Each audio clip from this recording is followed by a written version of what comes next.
time to go viral. I'm homicidal, I'm killing all my rivals. I'm the man, shit, I put that on the Bible. I Spotify my target, cause you know I got the title. Hey, I'm a Mac too. I told baby shake that ass like she Apple. She said it's real, so she got my name tattooed. House full, so I hit it in the back room. Oh, baby said she needed now, peep the urgency. I want a little Kim before she had the surgery. Leg spread on that hardcore poster. She love twerking, she just do it for the coach. Big dog, bull massive. 6 tray Chevrolet, I'm classic. All these niggas mad at me, that's tragic. The main bitch in the bed, that's graphic. Yeah, we about to go viral. Hey, we about to go. I like that. My boy got the thing too. Don't pull that Rams bullshit up. What's the deal? What's the deal? What's the deal? Viral gang, we back at y'all with another one. Share, like, subscribe to the channel, man. Like the video, hype the video, get us in the algorithm. You know YouTube got them new algorithm updates, and it is very, very, very important for the Viral Gang members to hype these videos, man. Shout out to all the Viral Way members, by the way. As always, it's your host that do the most, Mr. Viral himself, a.k.a. the villain, because they hate me for my opinion. And I got bro in the building with me. Yes, indeed, man. Messiah the Great, man. Y'all know we here to lead the way, and we got a good one for y'all, man. When we call this real raw and uncut. And from what I see, my boy, he real raw and uncut. So like minds need to link up. This is where we good. And I'm gonna let you introduce yourself because you got a heavy thing, and even your moniker been Brackin. Back Brackin. Back Brackin. My bad. My All bad. Yeah. Back Brackin. But I'm gonna let you introduce yourself. Yeah. Well, so first and foremost, like a lot of people that been coming on my page, like making a lot of comments about my Instagram handle. Like, how can you be back Brackin and pushing what you pushing? And it's important for me to share that part of me because my name is Hamza. But back Brackin is Detroit Red, right? And Hamza is Malcolm X. And I'm just giving it to people at the same time. Yeah, that's a crazy take because we always refer Malcolm to a lot of things, and people gotta understand because we get a lot of flack because people say, "Oh, how y'all from the streets?" and you speak in a certain way or could have knowledge of something. But we understand people that respect Malcolm. He came from the streets and transitioned to a lot of different things. So let me ask you this: even though you saying that's the both sides of you, so where was you from? Where was you from before? I'm from Inglewood. Are you from Inglewood? Yeah, Families? I'm from Inglewood. Small Inglewood. Anything Inglewood, I'm from that. Okay, so no specific geographic location. I'm not gonna put it out there, but they know. Okay. They know. Content purposes. Yeah, we'll leave it like that. Then. Okay, yeah. for sure. Because I get a lot of backlash on that too. Like, man, how you a Crip and you talking all this power, knowledge of self, black community and black flag and togetherness and all that, but you a Crip, you used to gangbang, this, that, and the third. And I like to reference that too. Well, you know, Malcolm X, before he became the Malcolm y'all all love, he was Detroit Red. I mean, too, though, not to cut you off, but how can you speak about abuse if you've never been abused, right? So how can you talk about what the streets need if you were never a part of the streets, if you were never a part of the void, if you weren't one of the children out here that were missing something? You know badly what you needed in the community and what you wish you had. So these are the most powerful voices to speak up. The real problem that we have is that we don't speak, is that we have all these people from these areas that are from these hoods who have these names, who they figure out what it is we need in our community, and they figure out what's better for their life, and they just go leave and they go live their life. They don't come back to push the message that they need to push. It's almost like they're afraid or they're scared of that. And that was the question I was just finna ask you, what you think that is. And I think it is based off a lot of fear, because one of the biggest things I say now, especially with gangbanging, is niggas have no real goal unless your goal is to run to the grave or run and do life. And niggas is acting like that. And I'm like, if niggas is gonna bang, niggas need to bang for a real reason. Nowadays, I feel like before you had it to a point where everybody understood certain things, niggas was banging for their gang. Now I believe more niggas is banging for the fame of it. Everything else that comes with it, but they don't give you the rawness of how it really is if you live in that life 24/7. Yeah. And I got a question for you too, because I was up on your content a while ago before you started this whole campaign. You used to do different type of content, right? Absolutely. You used to do more like troll type content. I would say not necessarily troll, but like the messages you used to send used They to weren't be good messages. the opposite of this. Yeah, It used to yeah. be more pro street type messages, right? So what made you flip the script? Well, I've always been who I am today.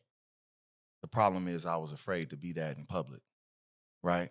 I was just giving everybody, let me backtrack. What started me doing content is I was frustrated. I was very frustrated about certain things that were going on in my life. So I just got on the internet and I started voicing, my opinion. Right. And it went viral. And I'm like, okay, if y'all like that, I got some more shit to tell y'all that I'm frustrated about. And that went viral. And it just kept catching on. So through that, certain people, I'll just say like the community, period, like just reading comments, people I don't know, they're like, hey, you should do this, you should do that. And I started being who they wanted me to be. And if you notice, if you've been watching my content, I left for a while. And I used to pop back up. I wasn't consistent because I didn't like who I was and the person who I was putting out. And I was battling with myself for a long time. And I had a lot of talks in the background with a lot of people, in the community, just people like you. And they was just like, bro, you got a message. And when you put it out there, you just got to stand on it. And you can't take it back once you put it out there. So I had that battle with going back and forth like, man, same thing everybody else go through. Like, what my homeboys going to think about me? Is everybody going to reject me?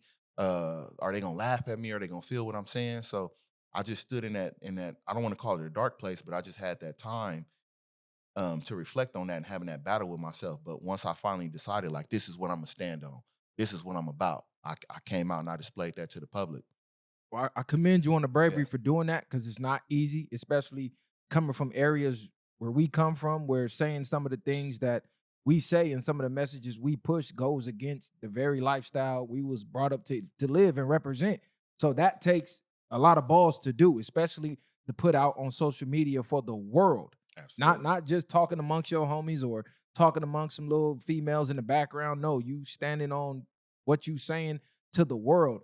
And this is the movement where right now is the perfect time for everybody to get on. It's a lot of people, homies included, that be hitting me up behind the scenes, sharing the same sentiments, but they may not be brave enough or have the voice to put it out there because they don't have a platform. But they're like, man, I support what you're doing. It's enough is enough. Anybody who reached the age that we reached and really live that life for real, been to jail, shootouts, all that, they like, bro, this shit is bullshit.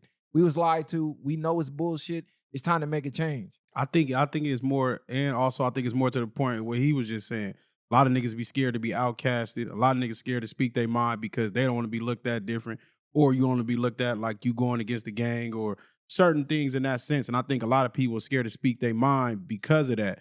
But it's like, nigga, deep down, niggas know the truth.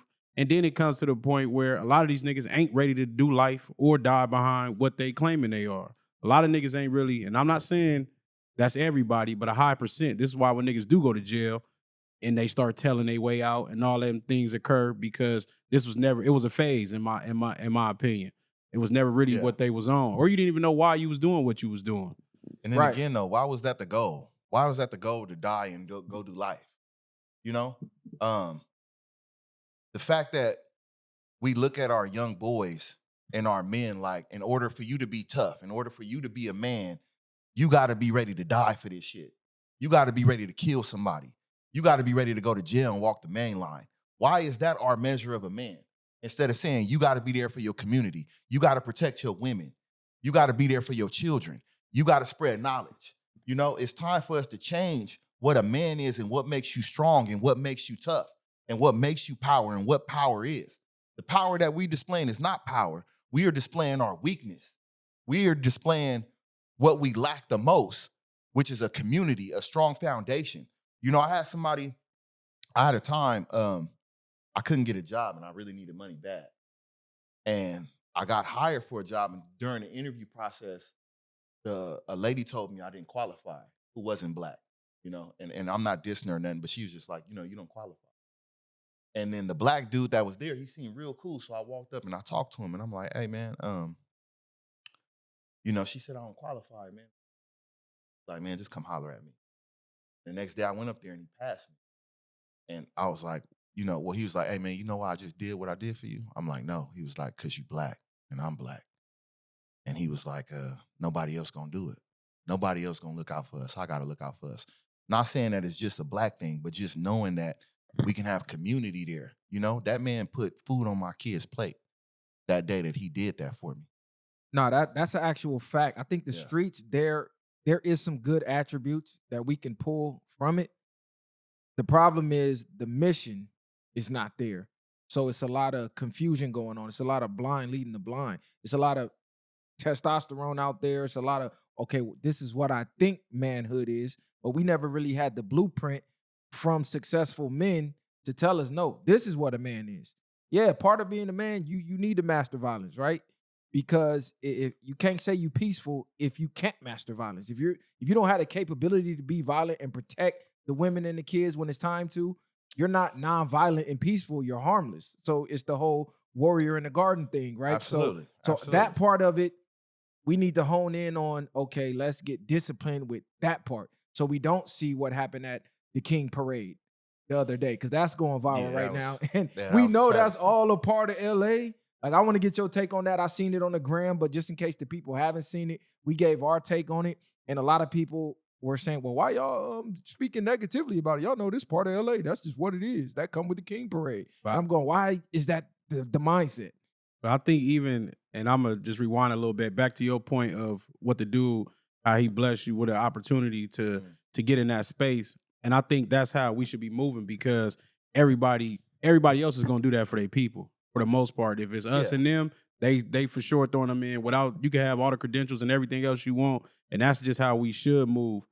But to go back to what you was on, I think a lot of people have different reasons why they sign up. Some niggas is peer pressure. Some niggas is lack of family. Some niggas looking for love. Some niggas looking for like just fellowship between people. Some niggas want money. And I think that's why when you have armies and stuff, the ranks and things matter. You expecting everybody to be a general or a lieutenant, and everybody not full-fledged and could be on that. And I think we don't praise each other enough. We don't praise niggas when they good fathers. We don't praise these niggas.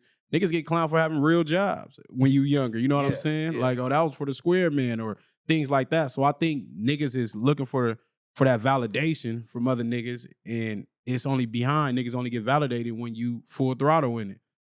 Yeah. That's just, I don't want to call it growing up a victim, but it's trauma, right? That's why I pointed out child grooming. A lot of these kids get turned out to be in gangs from children, from 8, 9, 7, 6, 10 years old, when you don't know any better.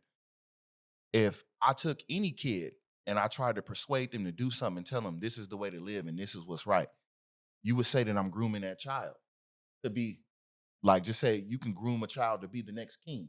Right. Right? You can, because somebody pointed this out, usually it's used in a sexual nature when they be like, hey, you getting that little girl ready so when she's of age, you can mess with her, grooming in that sense. And it's the same thing with gangbanging. When you making this child your little homie and you teaching them ropes and you giving him these ideologies, you are grooming him, and he's a victim of you. Yeah, it's wild that we don't look at it that way, because we normalize the streets so much that, hey, if I'm dad, right? I have a son, and I'm from the set. Guess what? He finna be my junior. He finna be my little. He finna carry on the name for the set. But we won't look at that as grooming. And that's the problem. The way we look at, okay, man, why you with that little girl? You grooming her. Like, that's a bad thing. We don't look at this side of grooming as a bad thing. Like, I seen somebody at the King's Parade. They going, well, you a grown man. You trying to fight kids. Absolutely. So and niggas was like, nigga, gangbanging is a grown man sport, so you're allowed to fight kids. So I was finna get at that, right? It was a grown man there fighting kids. And they do tell you, like, oh, well, you gangbanging, so anything goes. No, wrong is wrong and right is right. There's weight classes for a reason. We know what's unfair. Somebody was like, oh, these little dudes be killing people. Okay, so what? This is a head-up match. Y'all say every year in the King Parade, I heard somebody say this is where we drop the guns and we catch our fades. Shouldn't no grown man be out there catching no fades with no kids? Right. But we excusing it. We like, you know what you signed up for. But do these kids truly know what they signed up for? I don't think they do. Somebody pointed out to me, like, these kids are not going to say, fuck the streets, because they haven't had enough trauma in the streets to say fuck the streets. So the streets have been nothing but good to them. They haven't experienced the bad. We've experienced the bad. We've experienced the good and the bad. So we know why we're saying it. But just because they're still unaware, they're still blind, it doesn't excuse the men who know better. You know better as a grown-ass man what you doing with them children. And I think more men in our community need to stand up for the kids when they're going to these parks getting banged on. Like, where can you actually be a child at? From a little boy stepping out my door, I was banged on every day. Every day I was banged on. I had one dude specifically, I ain't gonna say his name, and I know him to this day. Every day he said, hey man, you over here, you gotta get put on the set. You getting put on the set. You little niggas hanging out, you need to get put on the set.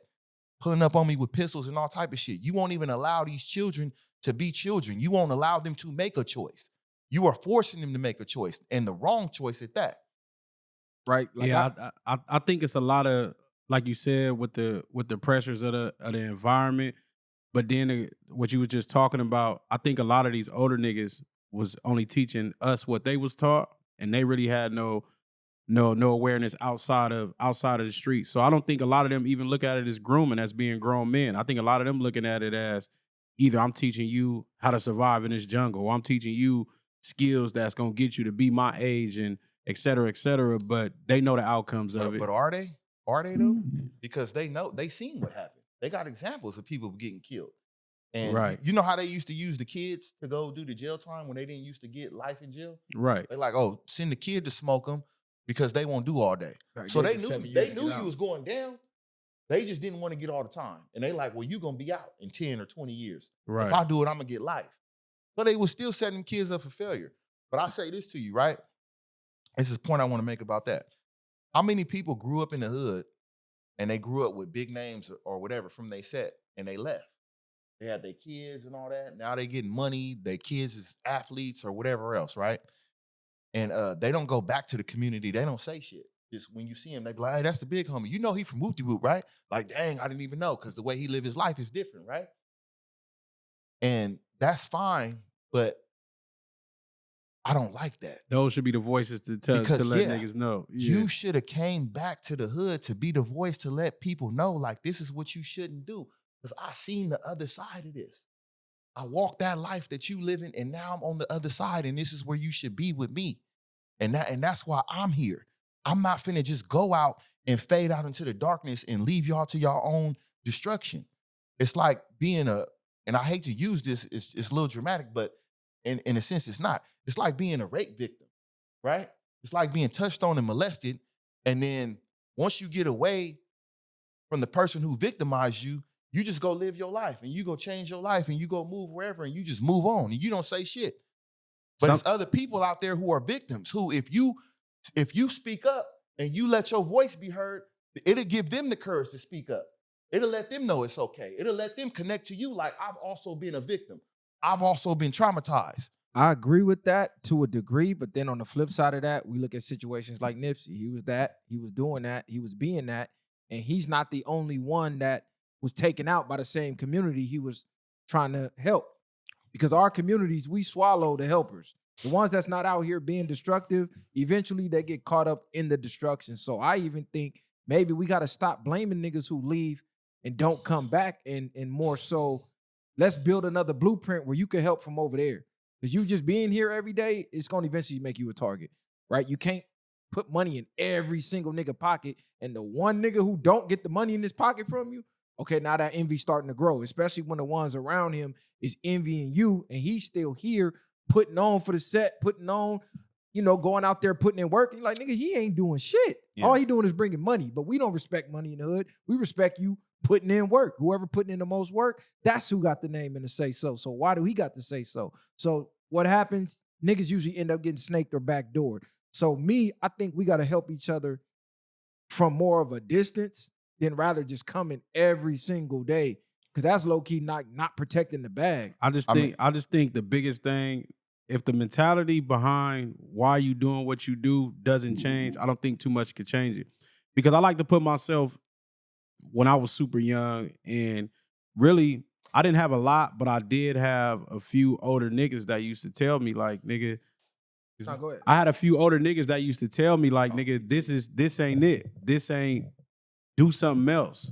But then they accepted it once they seen a nigga was fully involved. And it's like, I can't really tell a nigga nothing no more. I think the mindset is like, you can talk to your face turn blue, or how many niggas gonna respect what you preaching. And I'm not saying don't do it because of that, but I think some of those older niggas then try to reach out to maybe a few, and they be like, nigga, it's you a lost cause at this point. You gonna have to go through enough pain to eventually understand where I was coming from. It's like that stack line. What he said, niggas talk to their face blue like my watch. Niggas still gonna drop out like my pops. Every man got to choose his own route.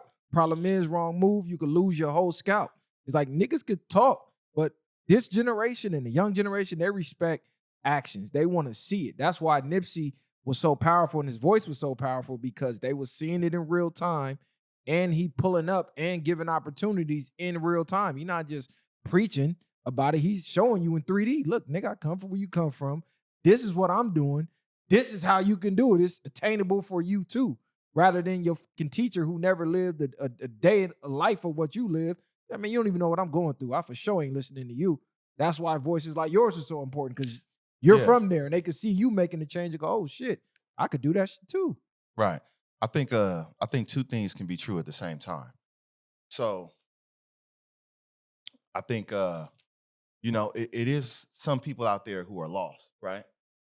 And who won't accept the message, or they won't want to hear it from you. But then what are you telling these dudes too at the same time? Like, I heard the same message growing up. I heard certain dudes say, don't bang, stay in school. Don't be like me. Don't do what I do. But at the same time, you still living the lifestyle you live, and it still look cool to me. I never heard nobody stand up and straight up say, hey man, this shit is lame. This shit is whack. I turned my back on this shit. I don't like this shit. I hate this shit. I hate what this shit did to my brother. I hate this shit, what this shit did to my sister and my family and my brothers out there. I hated watching us die. I would never do this again. I would never come close to it. I never heard a message like that. And I don't think I never, and to this day, I haven't really heard it, right? We starting to get a different narrative out there from certain people. I can't say I've listened to everybody, but it's rare because people are afraid of, what their friends are going to say. And it's just like for the King Parade. I heard certain people say, like, if he cares so much about the community, why isn't he out there? And it's just like the Nipsey shit. Nipsey was there. He was being the voice, and he was being the face, and he was being the frontliner. But you got to remember, you got to protect yourself at all times. And once you become a certain asset, you have to have a certain level of defense around you at all times. So, and I just think, respectfully, that's where he lacked at. Being so close to the community, having so much love. Maybe he did, or maybe he didn't understand the danger. It could have just been a time or circumstance.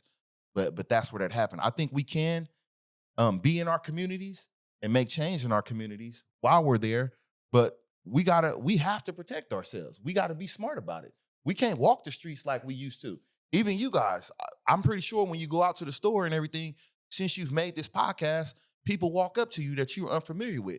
And being from the lifestyle that we're from, when people do that, your guard is up. You like, hey, what's going on? And then they come up to you and they like, oh, bro, I love what you're doing. And then you relax. But now we on guard. Now the people who don't like us, they know our face, but we don't know their face. And that's the position that we're putting ourselves in right now today. Anybody who don't like, I don't know that you don't like me from online. I never seen you a day in my life, but you can just walk up and blow my brains out. So that it's almost a part of the game, but we take precautions to make sure we're safe. But we could absolutely be in the community, but should we live in the community? No. Because we seen that happen over and over again with rappers. And just like it says in the Bible, no prophet is accepted in their hometown. So you got to get away from where you're from, because the people who grew up with you, they're not going to like the fact that you made it and they didn't. They feel like that could have been me. It should have been me. Right. It should have been me. I better than. I knew you, bro. I was right there with you. I used to be right there with him when he was doing this and that. I remember he was a broke ass nigga. And then they nigga. just build envy. Yeah. Or they think they could do it better. Whatever reason it is, they don't want you to be in that position, and they know they can't get there. And I like that you made the point of how nobody keeps it real about the message, because on this platform, we for sure we do that. Like I had a take. I don't remember the exact episode. I was going to even pull the clip up and play it, but I ain't feel like looking for it. But I said, our culture, low key, we glorify a lot of losers.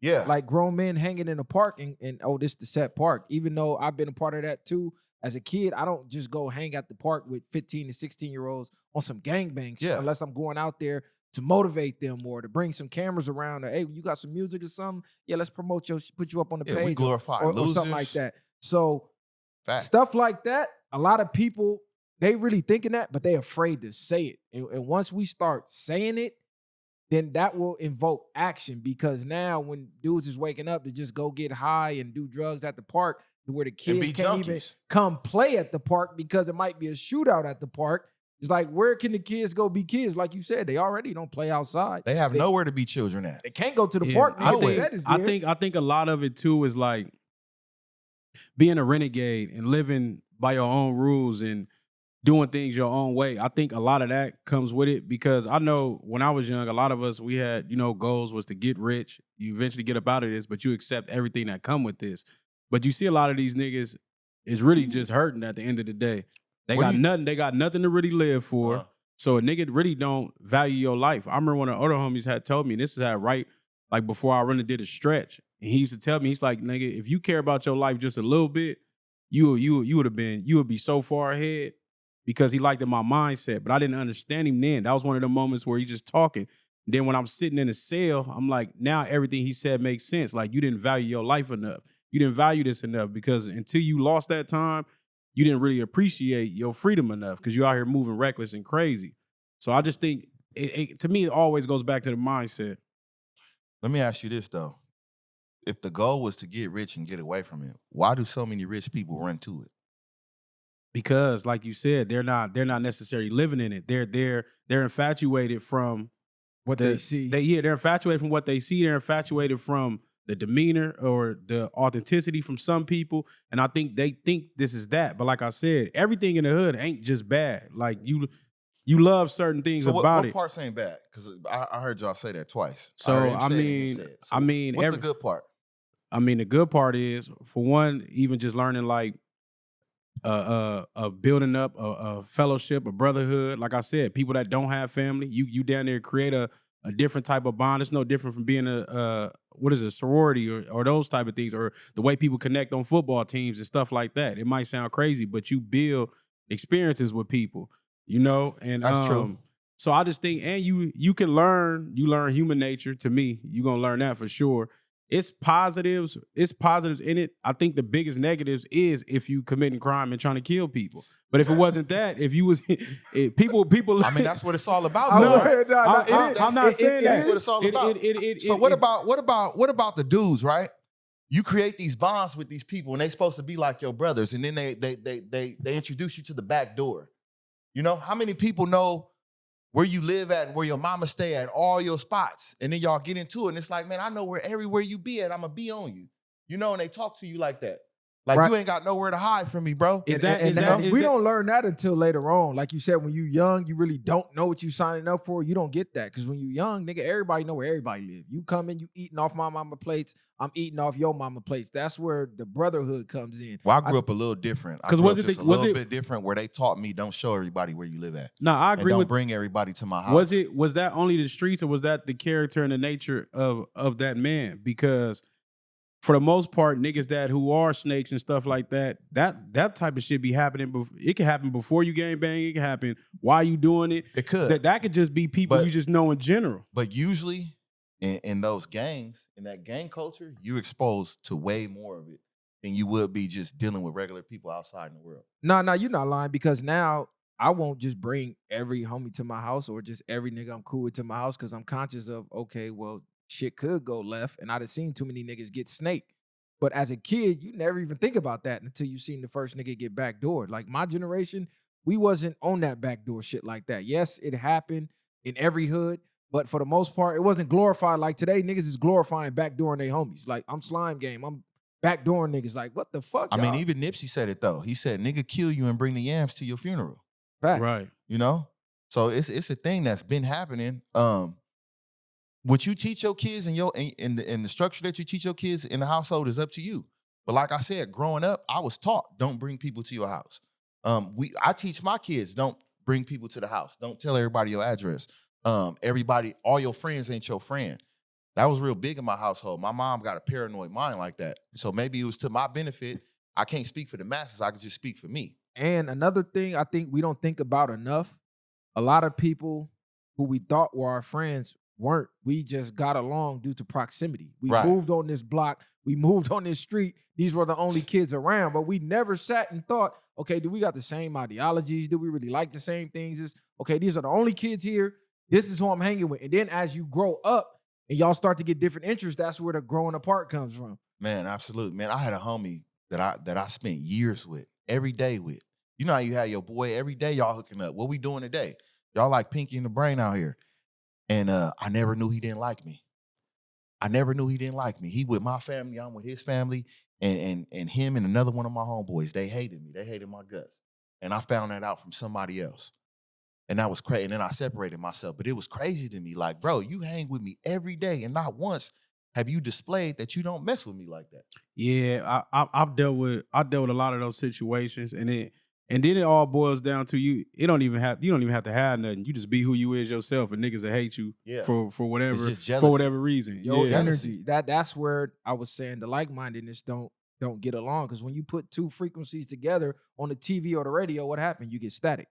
The Right. frequencies got to match for the picture to be clear. A lot of us, we got total different frequencies, and then we're forced to be together due to the proximity. We go to the same school. Our moms may be friends, and they trying to force y'all to be friends, and you get static there. That's where you get that type of stuff going on. Like, and a lot of us don't pick up on the signs.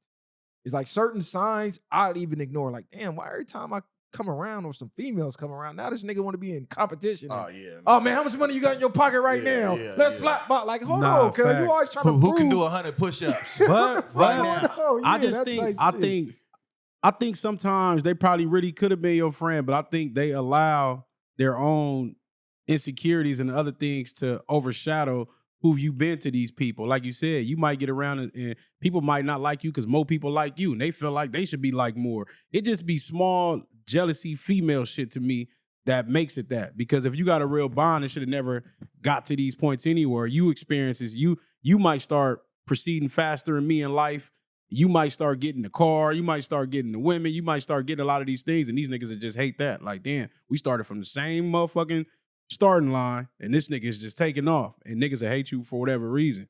But Yeah. what do y'all think a solution is? Because for me, when I look at the streets, thanks to social media, the entire world gets to see how messy street niggas are.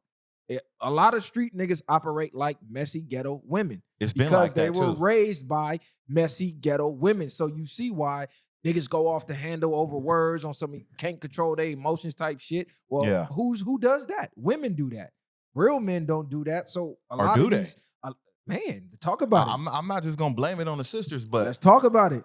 I mean, I see a lot of people saying like, oh, the internet came now. Y'all making the streets look lame. Y'all doing this. Everybody telling everybody business now. But in all actuality, when something happened in the hood or something happened in the community, everybody knew about it.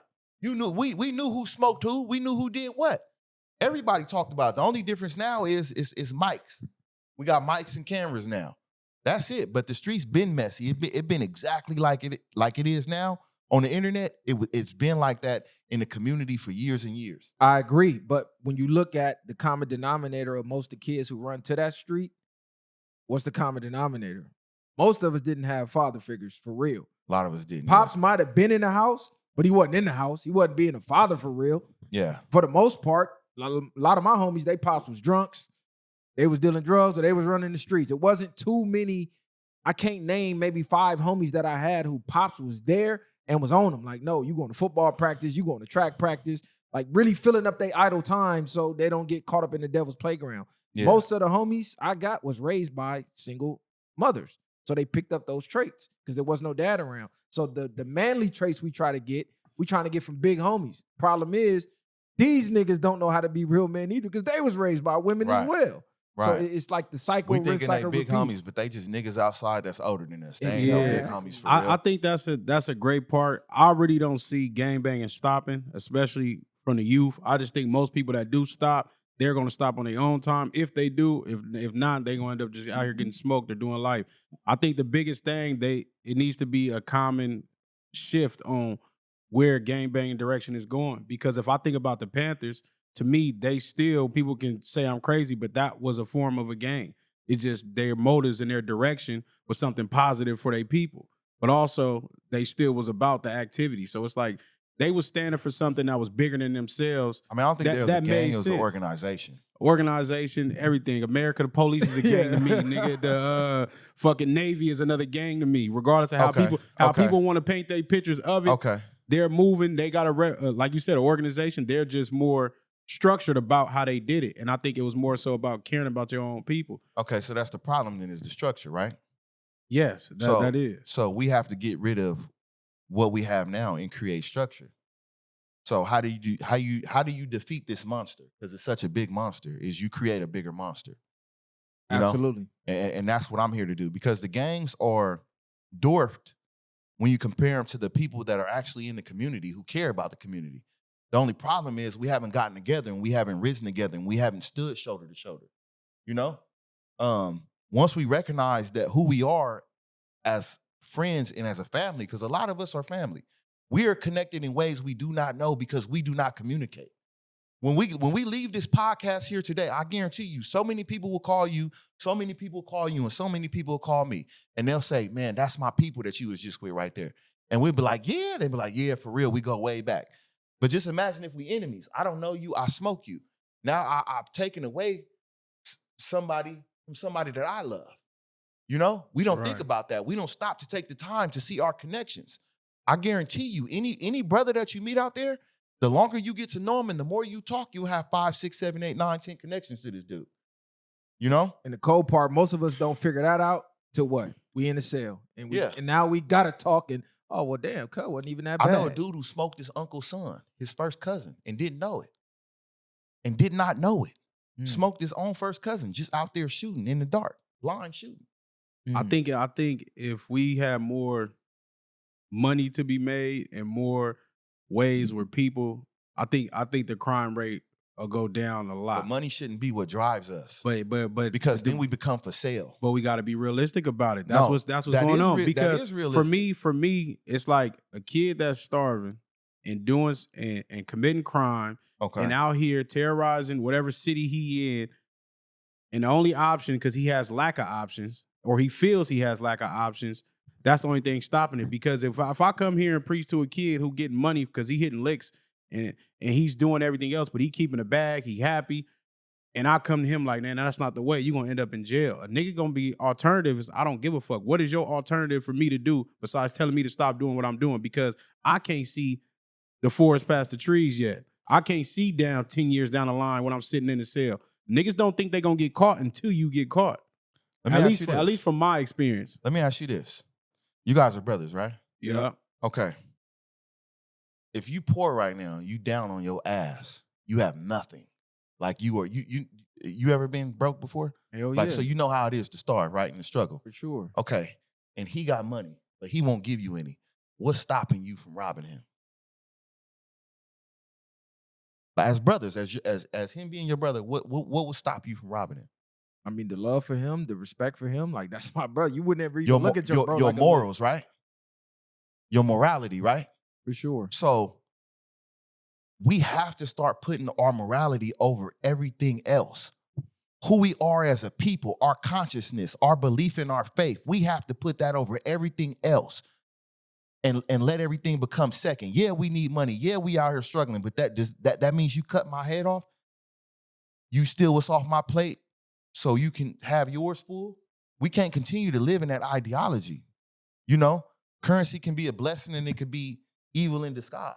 But that shouldn't be what drives us. I agree. I agree with that, but I still understand I understand it. I understand the nature of the beast. So it's like it's easier said, but then a lot of these niggas don't have it. A lot of these niggas living unconscious. A lot of these niggas living without no morals or no principles. They have nothing to stand on. And in the moment their principles are tested, they fold on them. Right. So who's here to teach us morals right now in the community? So far, I had to learn it myself. Who'd you learn yours from? I mean, you're gonna learn it from the people you around. You get a few here and there, but for the most part, you gotta collect this piece over there, collect that piece over there, collect that piece over there, and if you lucky, you could bring this shit all together and make something, right? with us being out here, with people like us, I feel like the more that we're out here and we let our community know that we are available, the more that these dudes will know that they got somebody to come to talk to. I agree. Advice. I agree with both of y'all. If to end that gangbanging, there has to be an alternative for people to go to.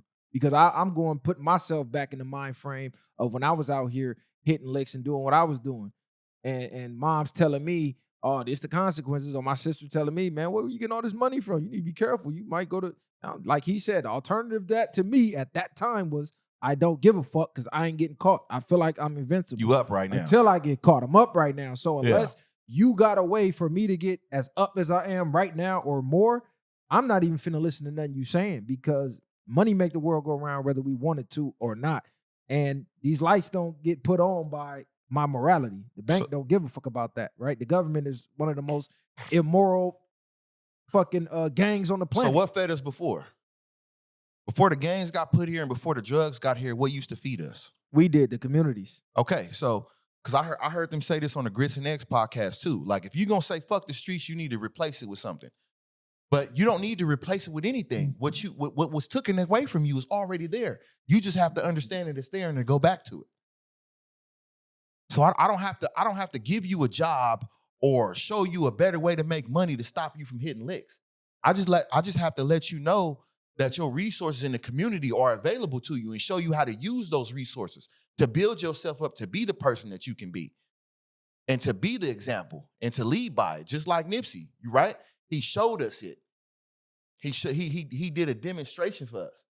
So now it's our turn to demonstrate. And you know what the biggest difference was back then too, though? We was more together because we knew who the real enemy was. We had more ownership. We had more nuclear families in the community. Now we all spread out. We spread thin. You might not see 3 black families on the block. Like, let's keep it real. California is like 7.5% black as far as the entire population of Los Angeles County, and it's dwindling down. People is moving away every day. So it's hard to even find that community here, which is why I always say we need to build infrastructure here where we could have moments like where you went to go get that job and was finna get denied. Yeah. But one of us was there to make sure you got in, because that's what everybody else is doing. That's what we're lacking. But what's even more crazy about that situation?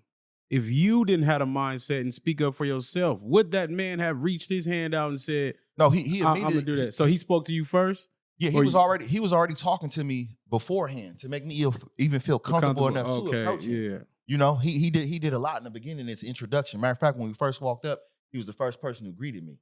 So that's why I felt vulnerable enough to go to him to even ask him. Because black or not, I wouldn't have just walked up and asked anybody anything, because I don't know if you'd help me. Just like looking at you right now, I don't know you. I wouldn't just walk up to you because you're black, because I think you're going to do what most black people do. Like, get the fuck out of my face. Or what's up with this dude? Or, I think you're going to meet me with some type of rejection or some type of just disdain for me. Do you travel? Yeah, all the time. Okay, so do you, when you travel and go to other places, other states and other countries, do you approach black people with that mindset, or is that just strictly here? It depends on where I'm at. It depends on where I'm at. So like if I'm in like a town where like it's like heavily gang infested, I'm gonna have the same mentality I got here at home. But if like where? Give an example. Anywhere, they got gangs everywhere. But just say like you in a bad part of town, right? Just like, let me give you Las Vegas for example. North Las Vegas is more gang populated, right? So over there, I probably wouldn't. I'd act like I act here. But you got other sides of town like Summerlin and Henderson where it's just it ain't none of that, And so you just happy to see black people. You know how it is when it's not a lot of y'all like that. So is that considered? That's trauma. No, that's what I'm finna say. Is that's that trauma? I can answer for you. This is what I was finna ask you. Because being able to activate that mindset is that a negative or a positive? Because so I don't do it now. This is what I used to do. No, I'm saying so you get into an environment like you said where you feel like you have to be on edge. Because I talk about this all the time. The moment you come off a plane and come back out here, it's like you could just feel the hatred in the air. At least for me. Mm-hmm. And you already know, like you said, you already know what time it is. The whole mindset shifts. Unless, like you said, you get around certain type of people. But I think that is, like you said, that is trauma. It's built off of knowing what could happen.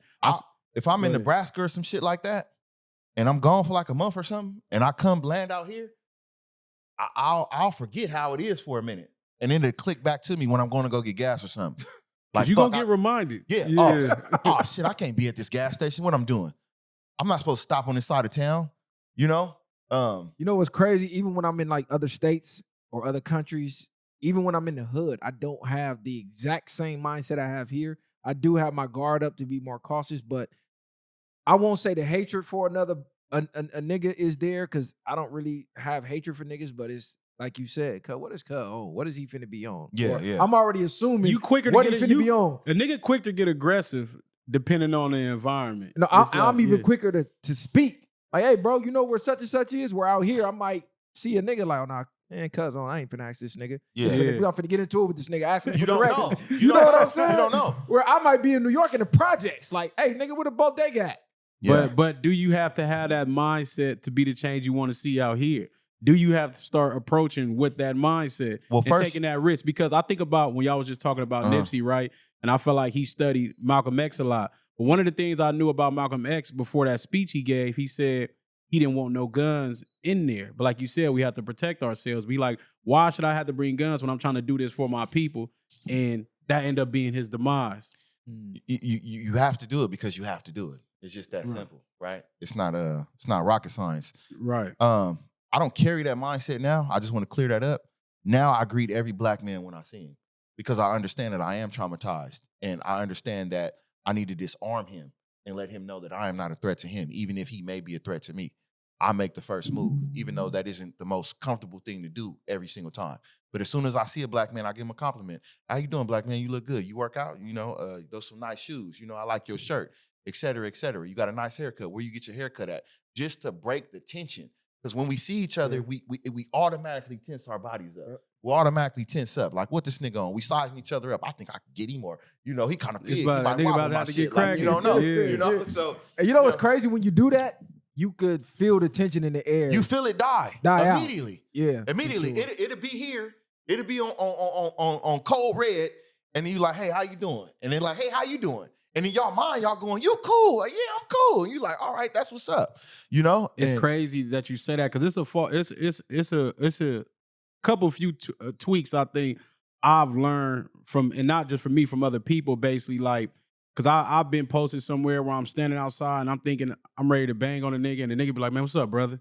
And I just be like, cuh. Then I leave it alone. Or I know somebody had tell me like, man, you always looking crazy. You know, if you just lifted up your eyebrows, you might get a different reaction out of people. Absolutely. And I'm like, damn. And I tried to practice that, and it Sometimes and not even being enough, aware of your sometimes- facial expression. Yeah, exactly. Just But wearing I'm that- looking, but to me, I'm regular, but somebody else looking like, man, you probably mad dogging somebody or something else. Yeah. You raise your eyebrows and people reacting to you differently. I'm just like, damn, that's Because when you was crazy. raised, you have to have your face a certain way to not be victimized. But So not, you but go not through- even. No, but it's unconscious. No, though. but for me, no, it's not even that. Because my mama tell me she get the same thing. She always tell me like, you got a stoic look, and I'd be like, man, I'm looking regular, but people all automatically feel like they don't want to approach me sometimes. Well, you So- dark skinned, so you're gonna get that regardless. Yeah. Like that's already implemented in our heads that dark is bad. So you know what I'm saying? That's I why mean, I tend to smile first. We when at I see war. people.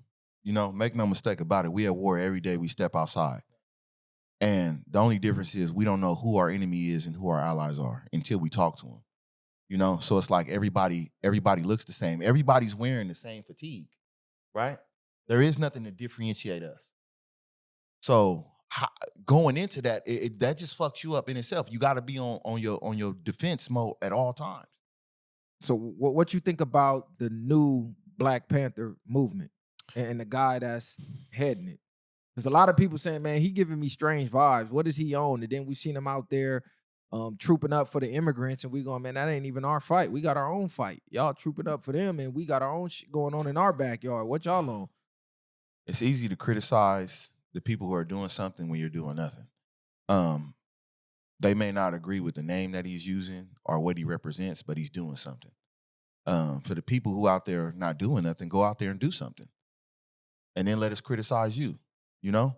Whether I agree with him or not, he got a movement going on. I got a movement going on, you know? We have something called the Blue Bisons, a community defense program that we're starting up now. You know? They're going to talk shit about that.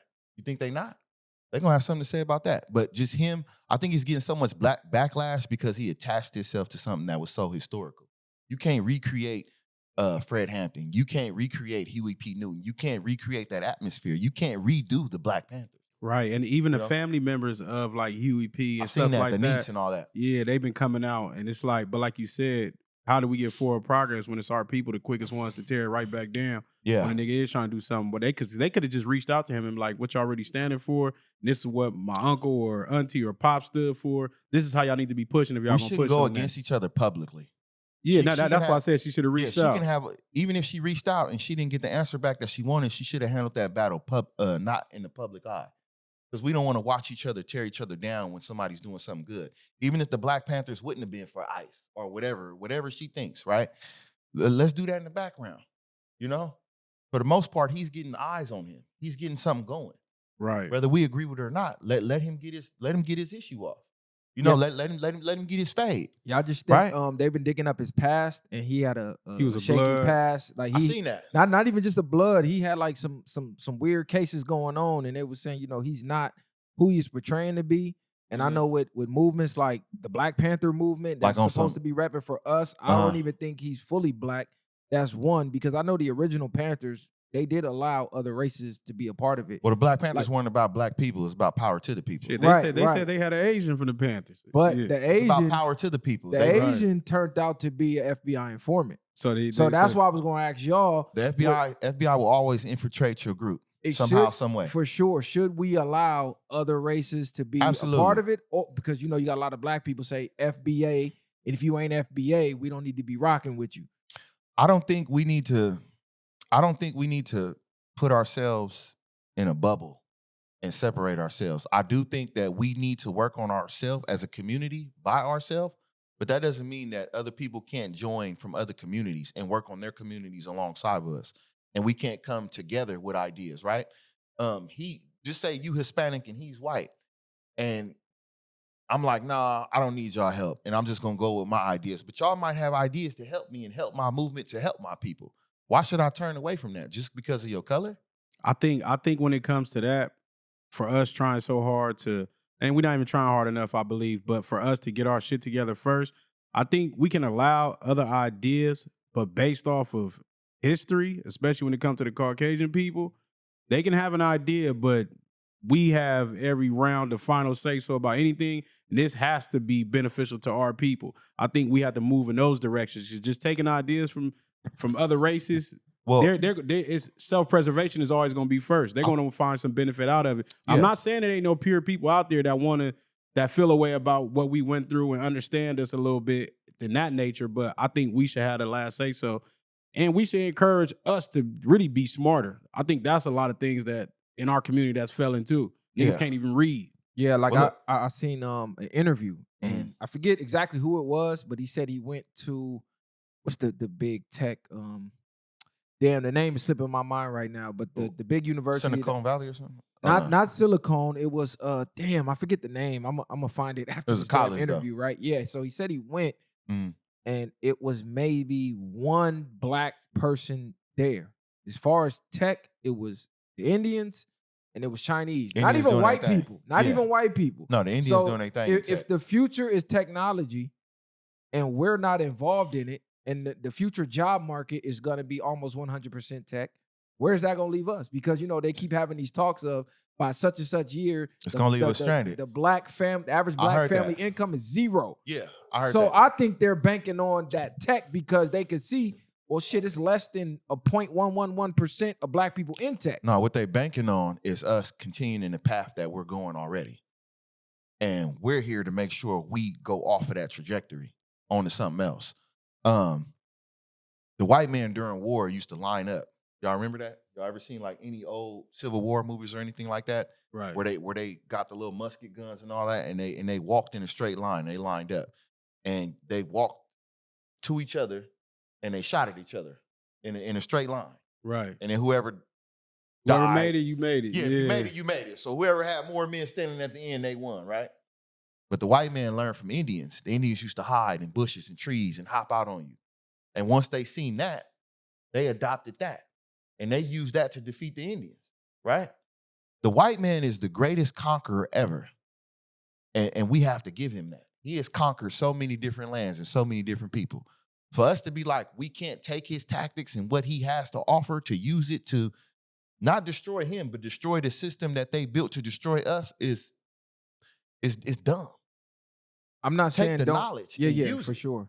right? Use it to your advantage. Just like they take everything that they see that will help them capitalize however they want to capitalize, and they use that to their advantage. We have to start doing the same thing as a people. I agree, but my original question was, the whole invite them to the barbecue thing. Not just taking the tactics, actually opening the door and letting them in and being a part of the movement. Do you think that's wise?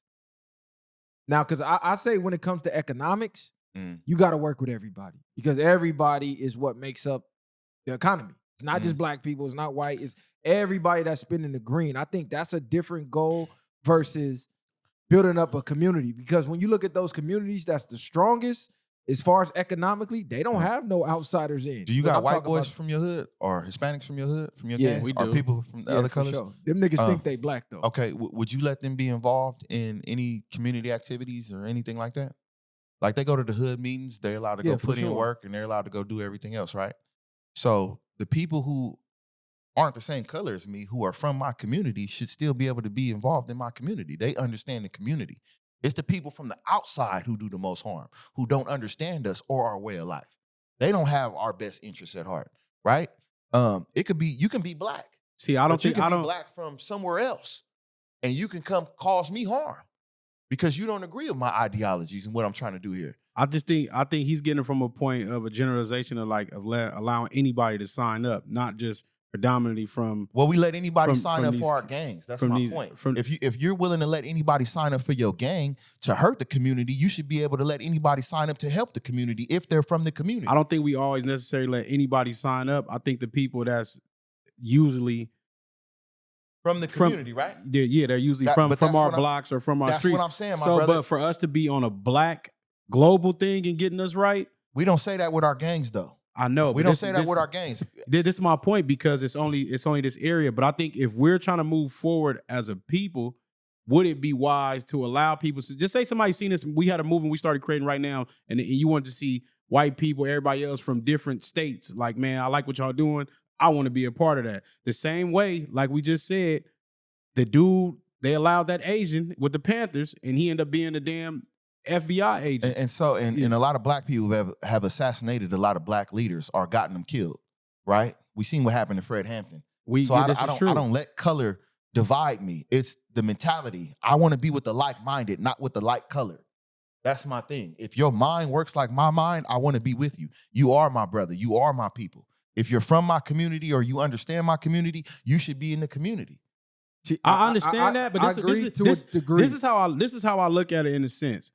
I get with that always because it's a fight between more so of the spirit. I tell people all the time I see spirits before I just see anything else, and that might sound crazy, but I think anything that has to do with us moving forward, unconsciously or consciously, people of different ethnicities will look at it in a sense. If this blows and grows to something where they can progress, predominantly, it's going to push them lower on the totem pole. If we rise, it affects their people. And then when it comes to push and shove, they're going to rock with them before our own movement.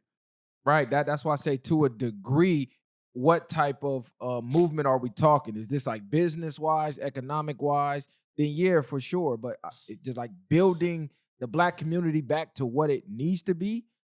I think only black people can do that. You could live on our blocks, but you don't know the black struggle still. Like let's take LA for example, right?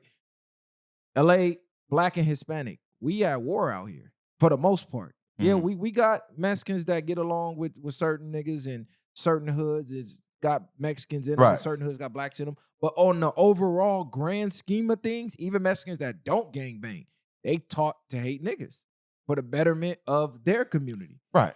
You know what I'm So you saying? get with the leaders of their people who want to change their people too. And you can work side by side. They don't have to work directly into your community or with your people. But our communities are like this. They're tied together. We're right here. So, On your side, you get your people, I'm gonna get my people. And we all get our people together. You know? I think we can coexist. Just like, okay, in the jails. Coexist. But I mean, But like look, in the cleaning jails, our right? backyards, though. But in the jails, right? You got certain Hispanic Crips, right? When they go to the jails, the South Side of Mexicans want to kill them. If they get away from their gang, they will kill them because they joined the black gang, right? For sure. So they're fully invested their whole life into the black struggle. They're denouncing their people to be on the side of the blacks, right? So how can I tell that man that he can't come out here and represent with me because his skin don't match mine? You know, it's not just so black and white as y'all make it. It's a gray area. And Are they fully denouncing their people? Because even being from that gang, more likely they're only going to beef with niggas from that gang. They still love their people. They people really, in a sense, are denouncing them just because they decided to side or be with the black members, because they still love their family. They still love that side of their family. It's just like, I'm from where I'm from because I grew up with them. And I think more so people are looking at it like that, because even in the jails, we say side by side, but as soon as we go in there, nigga, it's the same niggas I knew on the streets that was Hispanic living around the corner from me will be the first one to get off on a nigga or do something else if it go up. Yeah. And then even the mentality, even in the prisons, is crazy, because to prevent certain things from happening on a bigger scale, niggas would be quicker to whoop a nigga out for these other people. So let me ask y'all this, right? Let's just say I agree with y'all. And let's say I say the black struggle and moving black people forward is just for black people to do. Why is it that we allow them to be a part of our destruction but not our success? Why is it that we allow these other people of other races to come into our gangs and kill our people, to murder our people, even though if they're our enemies, they're black people, right? But you put this dude on and he's killing your own kind. So if when it's time for war, it should be straight black too. You shouldn't allow other people on your gang. But I low-key agree, because as a kid, you don't think about that. But when you grow up and you got more common sense than you did as a kid and more logic than you did as a kid, you really do start to think about that. But you got OGs, you got adults. So them adults be like, nah, he can't, because it's rules and regulations, right? So they know. But them is lost niggas. Them ain't the niggas that's leading the community. So like when we're using gangs as But they leading the destruction. That's what I'm saying. Sure. Even the leaders of the destruction should be like, no, we don't do that though. We don't let the other kind come in here and kill our kind. But this is the blind leading the blind, the lost leading the lost. That's what I'm saying. It's a separation. We should not mold ourselves after what the gangs is doing, because that's a failing movement. That's not building a community. That's the destruction of the community. So looking at what niggas did in the gangs, we got to do the opposite of that shit, because that shit ain't working. It ain't doing nothing but destroying us. That's not building us up. Because even these old heads, and I respect all my older homies, and a lot of that is not the same no more nowadays either. Like even if the nigga was a smoker, I still have respect for him, just based off of you got to. He still have. I'm glad you said that. Yeah, I'm so happy that you said that, because a lot of these young fools become old fools, and they still are teaching, and some of them are still participating. We just watched the nigga. What was the dude in Chicago? He taking his son on missions, and then you tell on this man. Like, you got him sent out. I'm not gonna get into that. I think that was Florida. Yeah, no, that whatever it was, but I ain't gonna go too deep in that. He didn't take him on the mission though. Yeah, but regardless of whatever you tell on your son is crazy to me. Or however that went. I'm just saying. Okay, so let me ask you this: should he have put his pops in that position? From the details, like if you put your pops in that position, would you have just taken the case to keep him out of it? Because I know people who would have. From what I heard, his pops is the reason he in the streets. Exactly. He didn't necessarily go with him on that mission, but you guided him to where he ended up on that mission. I'm just talking about that one specific incident. No, that one specific incident, you led me to the streets. I go kill. Yeah, okay. Let's fast forward. Yeah. I go kill somebody. Right. I call you. I don't let you know I killed somebody. I don't know what happened. I'm just making a scenario. I kill somebody. I call you. You my dad. You come. You pick me up. Now all of a sudden, you facing life with me. As you being my dad, shouldn't I be like, hey, man, I did that. Get my daddy up out of here. We could say that, but would you do that for your pops or no? Like I said, me, if I'm the reason my son is in the street, whatever he do in the street is back. It's a product of me. Yeah. It's a product of me. He would have never done that had I not even exposed him to this lifestyle. So I could say, oh, son, you wrong. That's fucked up. But is it really fucked up? It's fucked up. You had me out here thinking this was cool in the first place. Yeah. And you supposed to be my first line of defense. You the one who showed me. You the first one that guided me in the wrong direction. Yeah, but I heard, you know, I don't want to get too deep into that because that's not my thing, but I heard he wasn't even there for them though. That's the point. Yeah, I heard he wasn't there for them to put him in the streets. But that's so but that's even worse because you created him and left him with nothing.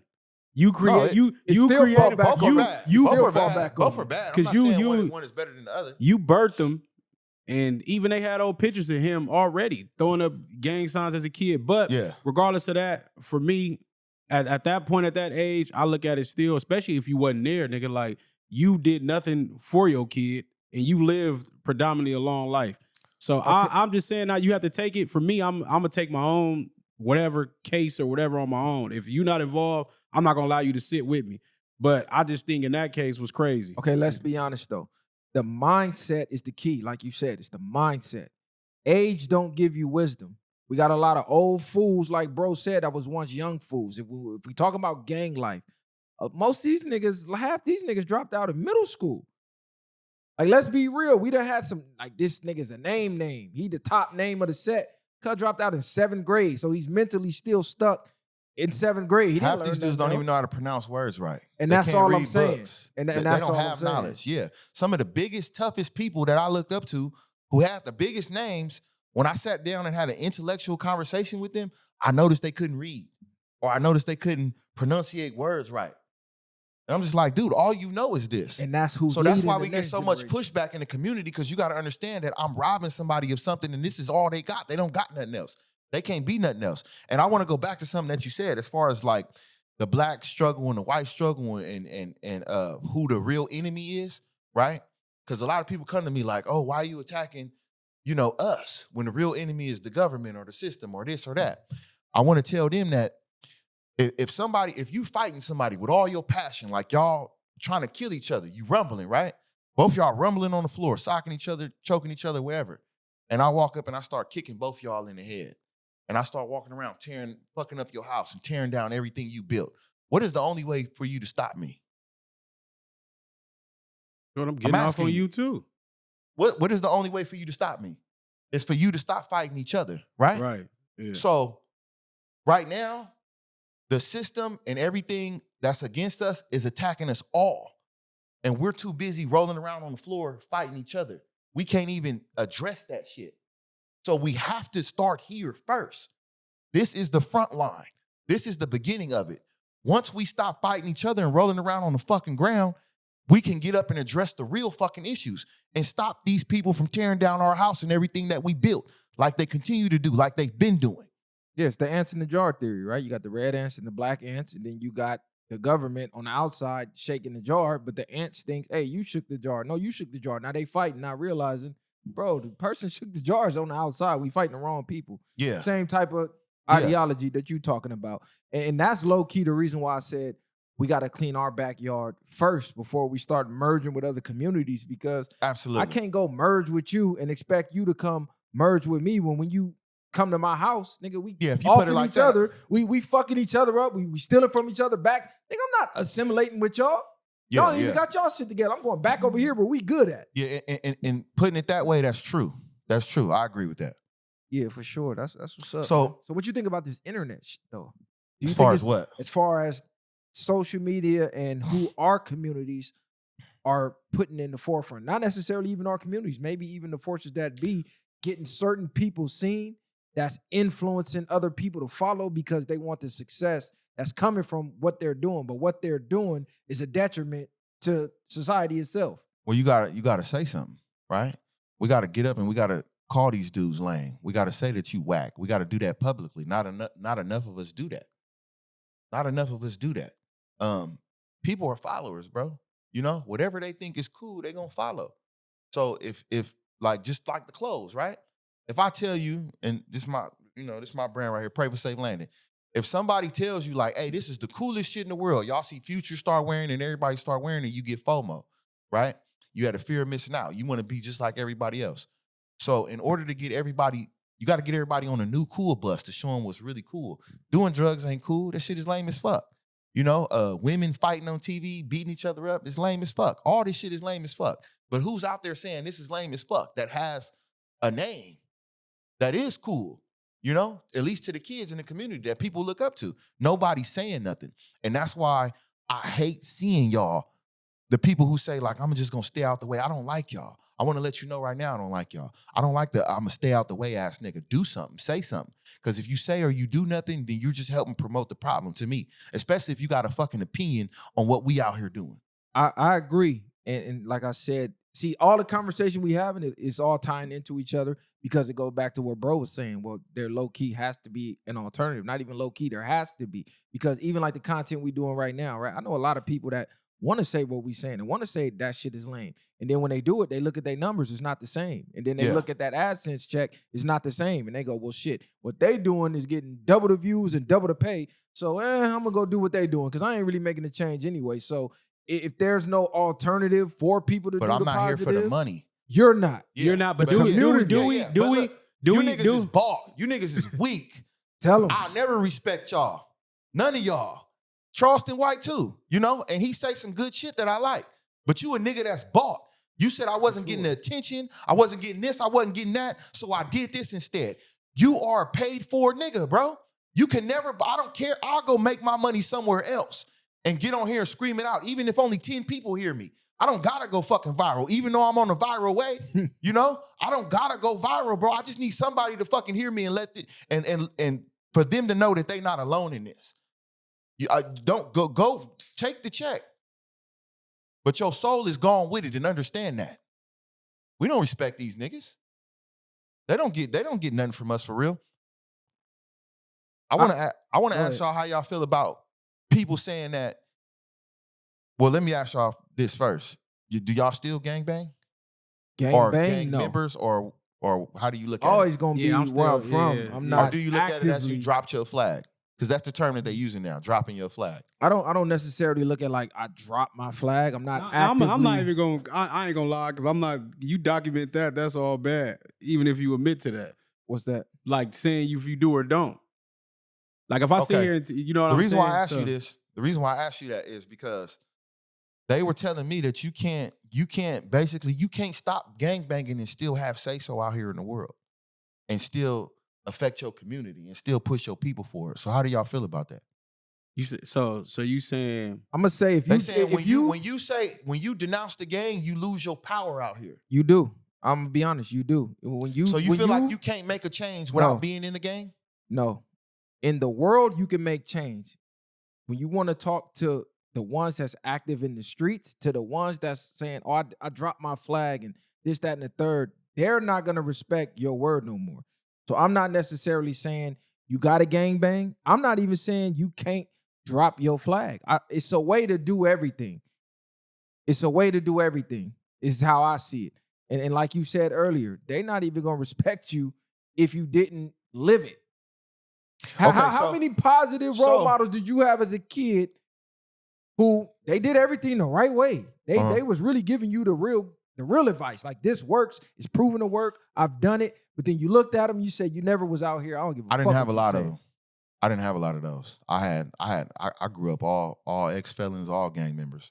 You didn't have not one positive role model ever. Nah. It's the opposite to everything in this world. It is, and I wish it was for me, but nah. They was selling dope or they was gangbanging. Not a teacher, not a counselor. Your mom never put you in no program, no Scared Straight, no Big Brother program. Nah, I was never in none of that. It was just all gunfire, bang, bang. Just It was all, you know. I seen good people in my life though, don't get me wrong, but like just every day, because in order to affect somebody and really make a change on them, you got to have some type of influence on them, and you got to see them consistently. I didn't have that, no. Like I look at it like, okay, say you was in the military, right? Mm-hmm. And you got a dishonorable discharge. Do you think your whatever rank you had and say it's not the same thing to me.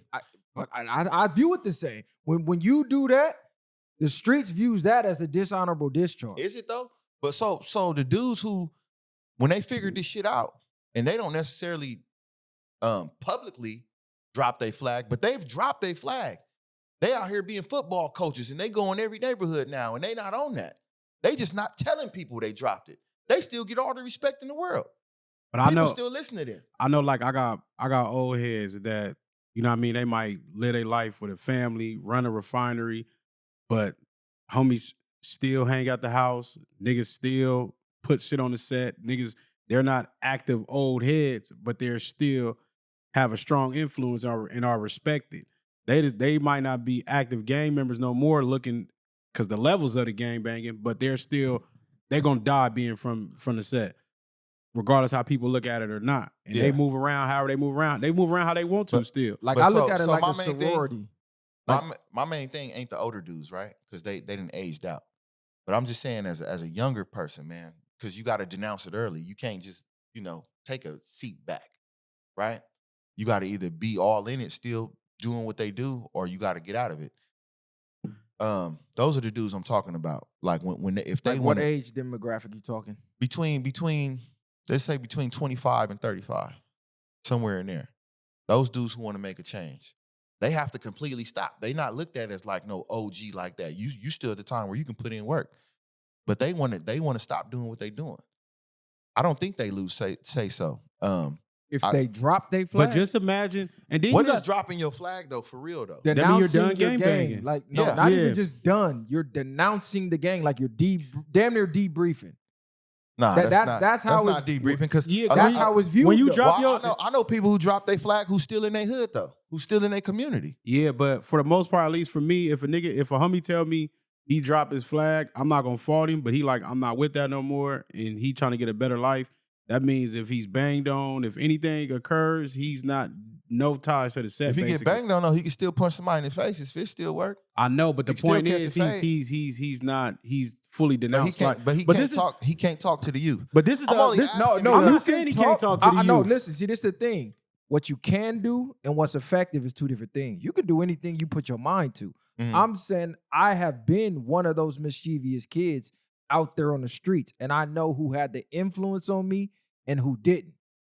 I know what I respected at those ages versus what I didn't. Like I look at it like a sorority because a gang, like you said, it technically is a sorority. I may not be at the colleges doing the step shows no more, but I'm always Alpha, Sigma, whatever the fuck I pledge to, even though I'm not actively doing that no more. I think people gonna listen to them more than someone who, man, fuck this sorority, I drop out. Has someone you ever looked up to who had a big name ever dropped their flag and then come around you and try to guide you though? Probably not, right? No, everybody I know who had a name who got out of the gang was for dishonorable discharge. You was telling, you got caught doing some weird shit. So I know. We speaking on. Let me just land this real quick. We low key talking on something that's uncharted territory for real, because this is the first time this kind of thing has really ever happened or even became a conversation in our communities. Right? I got a lot of young people who reach out to me who say like, man, I'm glad you said that, man. And now I know I'm not the only one thinking like I'm thinking, So I think I get what you're saying though, but it's not a dishonorable discharge if you just changing your life, not snitching or ratting or you got shot, so now you scared or whatever. I got homies in prison. I got homies that didn't gave their life to God and just moved away, created a family, and I still view them the same way. But a lot of my homies probably won't look at them like, oh, cuz like this or that because he decided to change. But those people that I'm speaking on, they do make certain phone calls to certain people who's willing to listen and be like, man, what are you doing? Like, leave that shit alone. Or, nigga, you see what's going on in the set? Get up out of there. Like, nigga, keep doing what you're doing. Like, I have those people, and like I say, now I will be a listening ear to them, but now do I always listen? No. But at the same time, I know they're not telling me no wrong. And I just think they can come back to the city. They still come to the hood, but it's like, nigga, we know. They didn't denounce though. Yeah, he not saying, So let me ask you. But this is uncharted territory. I know, I get it. Let me ask you though, because you from wherever you from in Inglewood, you don't want to say it on camera. Mm-hmm. Did you go tell a set, hey, I'm not from here no more? I didn't tell nobody nothing. I told the world. No, you said I'm not from this gang. I told the world. When I said what I said, when I say fuck the streets and I say everything that I say right now, I'm telling the world this, homie. No, I know you saying fuck the streets. No, it's what you saying too. I'm not from this gang no more. I'm not a gang member. Listen, I'm going to say it again so you can hear it again. I told the world that there is a different way and you don't have to be ashamed to walk away. The world. And I'm not afraid of that. I'm not scared of that. And I hold my head up high. It's just like I said in my song. So I'm releasing the song. It's not out yet. I'm about to drop it, but I put snippets of it up there. It's called Revolution Televised, right? It said, I turned my back on the game because it was no gains. Left the fast life and merged into the slow lane. Head tall, back light, I don't hold shame. Seek knowledge, it'll open up your whole brain. And I mean that. You had that on IG, huh? Yeah. Yeah, I listened to Yeah. it. Yeah. So that's in my song, homie. So that's why I said it was a crucial decision for me. I see a lot of people getting backlash, right? Because they're living both lives. You can't live both lives and do this. You can't be in the hood and be a part of the hood and be a part of hood politics and also try to be on the other side of that, I'm here to destroy this shit, homie. I'm here to put an end to it. That's it. I get that, but then it goes back to your name. So if you denounce all of that, Brackin comes from that. And I'm showing y'all that. I'm showing y'all what I come from. And So- I love what I come So from. why not change that? I don't change nothing because I'm not hiding who I was. But I did change my name. My name is Hamza Shakur. That is get my it. name. People When I don't look ask you me up- my name, though. But when They I don't- look you they- up, yeah, you gonna see Mr. Brackin, and that's what it is. But that's still that. But it's that for a reason, though. Because It's you want for a that reason. influence, Just right? like when certain people got tattoos, and you be like, hey, homie, why you get that on you? Like, I got it for a reason. But- I've been that. I'm not changing that. You gonna see that part. So you can ask me the question. Yeah, but then So I can answer it So for you low-key saying the same thing I'm saying, though. Because if I'm denouncing, I'm getting rid of everything that represented that. Because when I don't call have to. myself, no, I'm not saying you have to. Right. I'm saying someone who says, I'm trying to destroy that.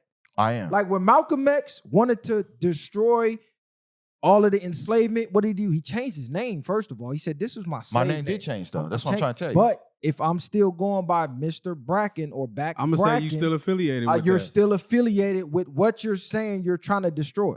That's fine if you think that. But that's If you think that, but it makes you. That's act. like me. If So I got look, when gang, you- when you see my- tats, Mhm. and I say, man, I don't gang bang no more. I drop my flag. I'm not from the set.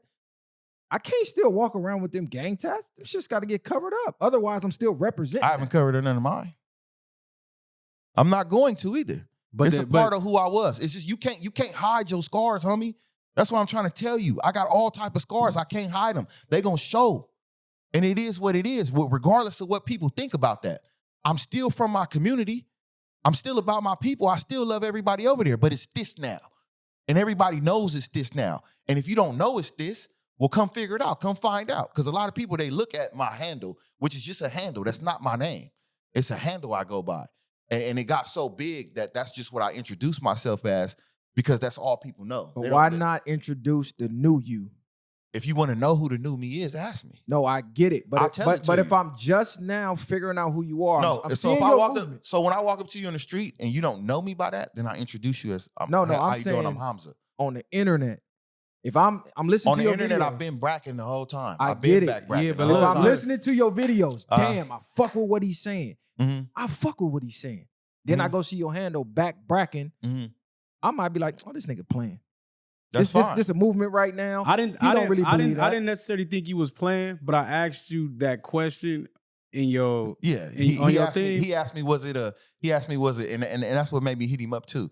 He commented and said, is Back Brackin a gang? Would you say a gang term?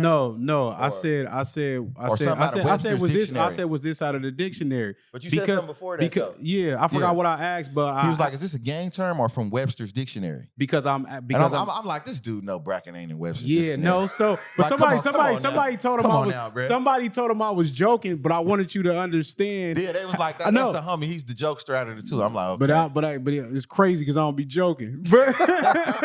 But what's crazy, whoever told you I sent you false information. But what's wild is that the reason I wanted you, because I respected the message, but I wanted you to understand the message that I'm receiving. Immediately when I see that, I say, okay, he part of the B team. I like what he's pushing out there. So that's the message that I think that's what bro is trying to tell you right now. Regardless of you ain't got to care about So what look, we this think is my about thing, that. though, right? And, Yeah. and I'm very defensive over it a little bit because I refuse to change it. Now we see Right? If my social media handle, or just say this is my name, right? I'm Back Brackin. I'm Call Me Brackin. If that stops you from receiving my message, then my message ain't for you because you shallow minded. You're not willing to go deeper. You're not trying to go down the rabbit hole with me. It's not for you, and that's fine. Okay, and that's now- how I feel about it. now That's let me- that's my philosophy. Hold on. Now, I let me ask you one more understand- question. Let me ask you Go one more ahead. question. So, if you trying to reach our people and you know, I have been reaching. Not trying. I've okay, been reaching. okay. If you're trying to reach the mass majority, and so you know, it's a lot of Crips out there. So do you think? I love Crips. I know, I understand that. So do you think the ones that doesn't resonate or feel like they're still? I've never gotten that. I've so never caught gotten that. up. I'm around so many Crips. I'm around so many Bloods, and the only people who make a big deal about Brackin are the people who don't gangbang.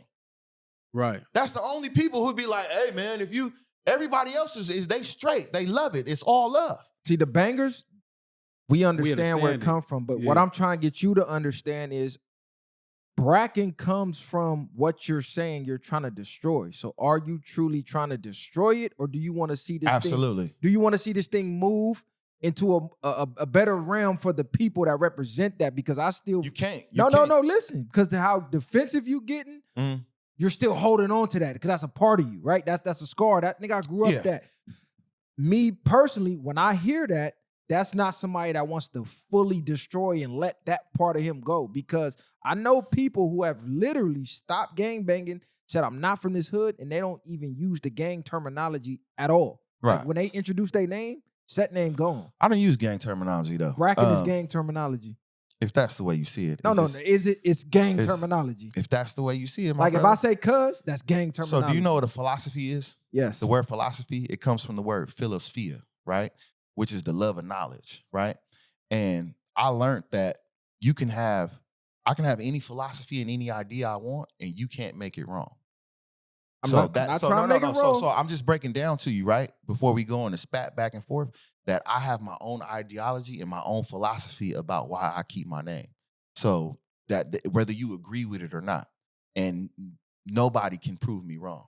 I'm not trying to prove you wrong. Or make it wrong for me. I'm not trying to make it wrong wrong for them. It could be wrong for them, and they can have the idea that, hey, your message won't reach as many people as long as you continue to have that, and that's fine. And my job is to prove them wrong. I'm not saying it's wrong or right.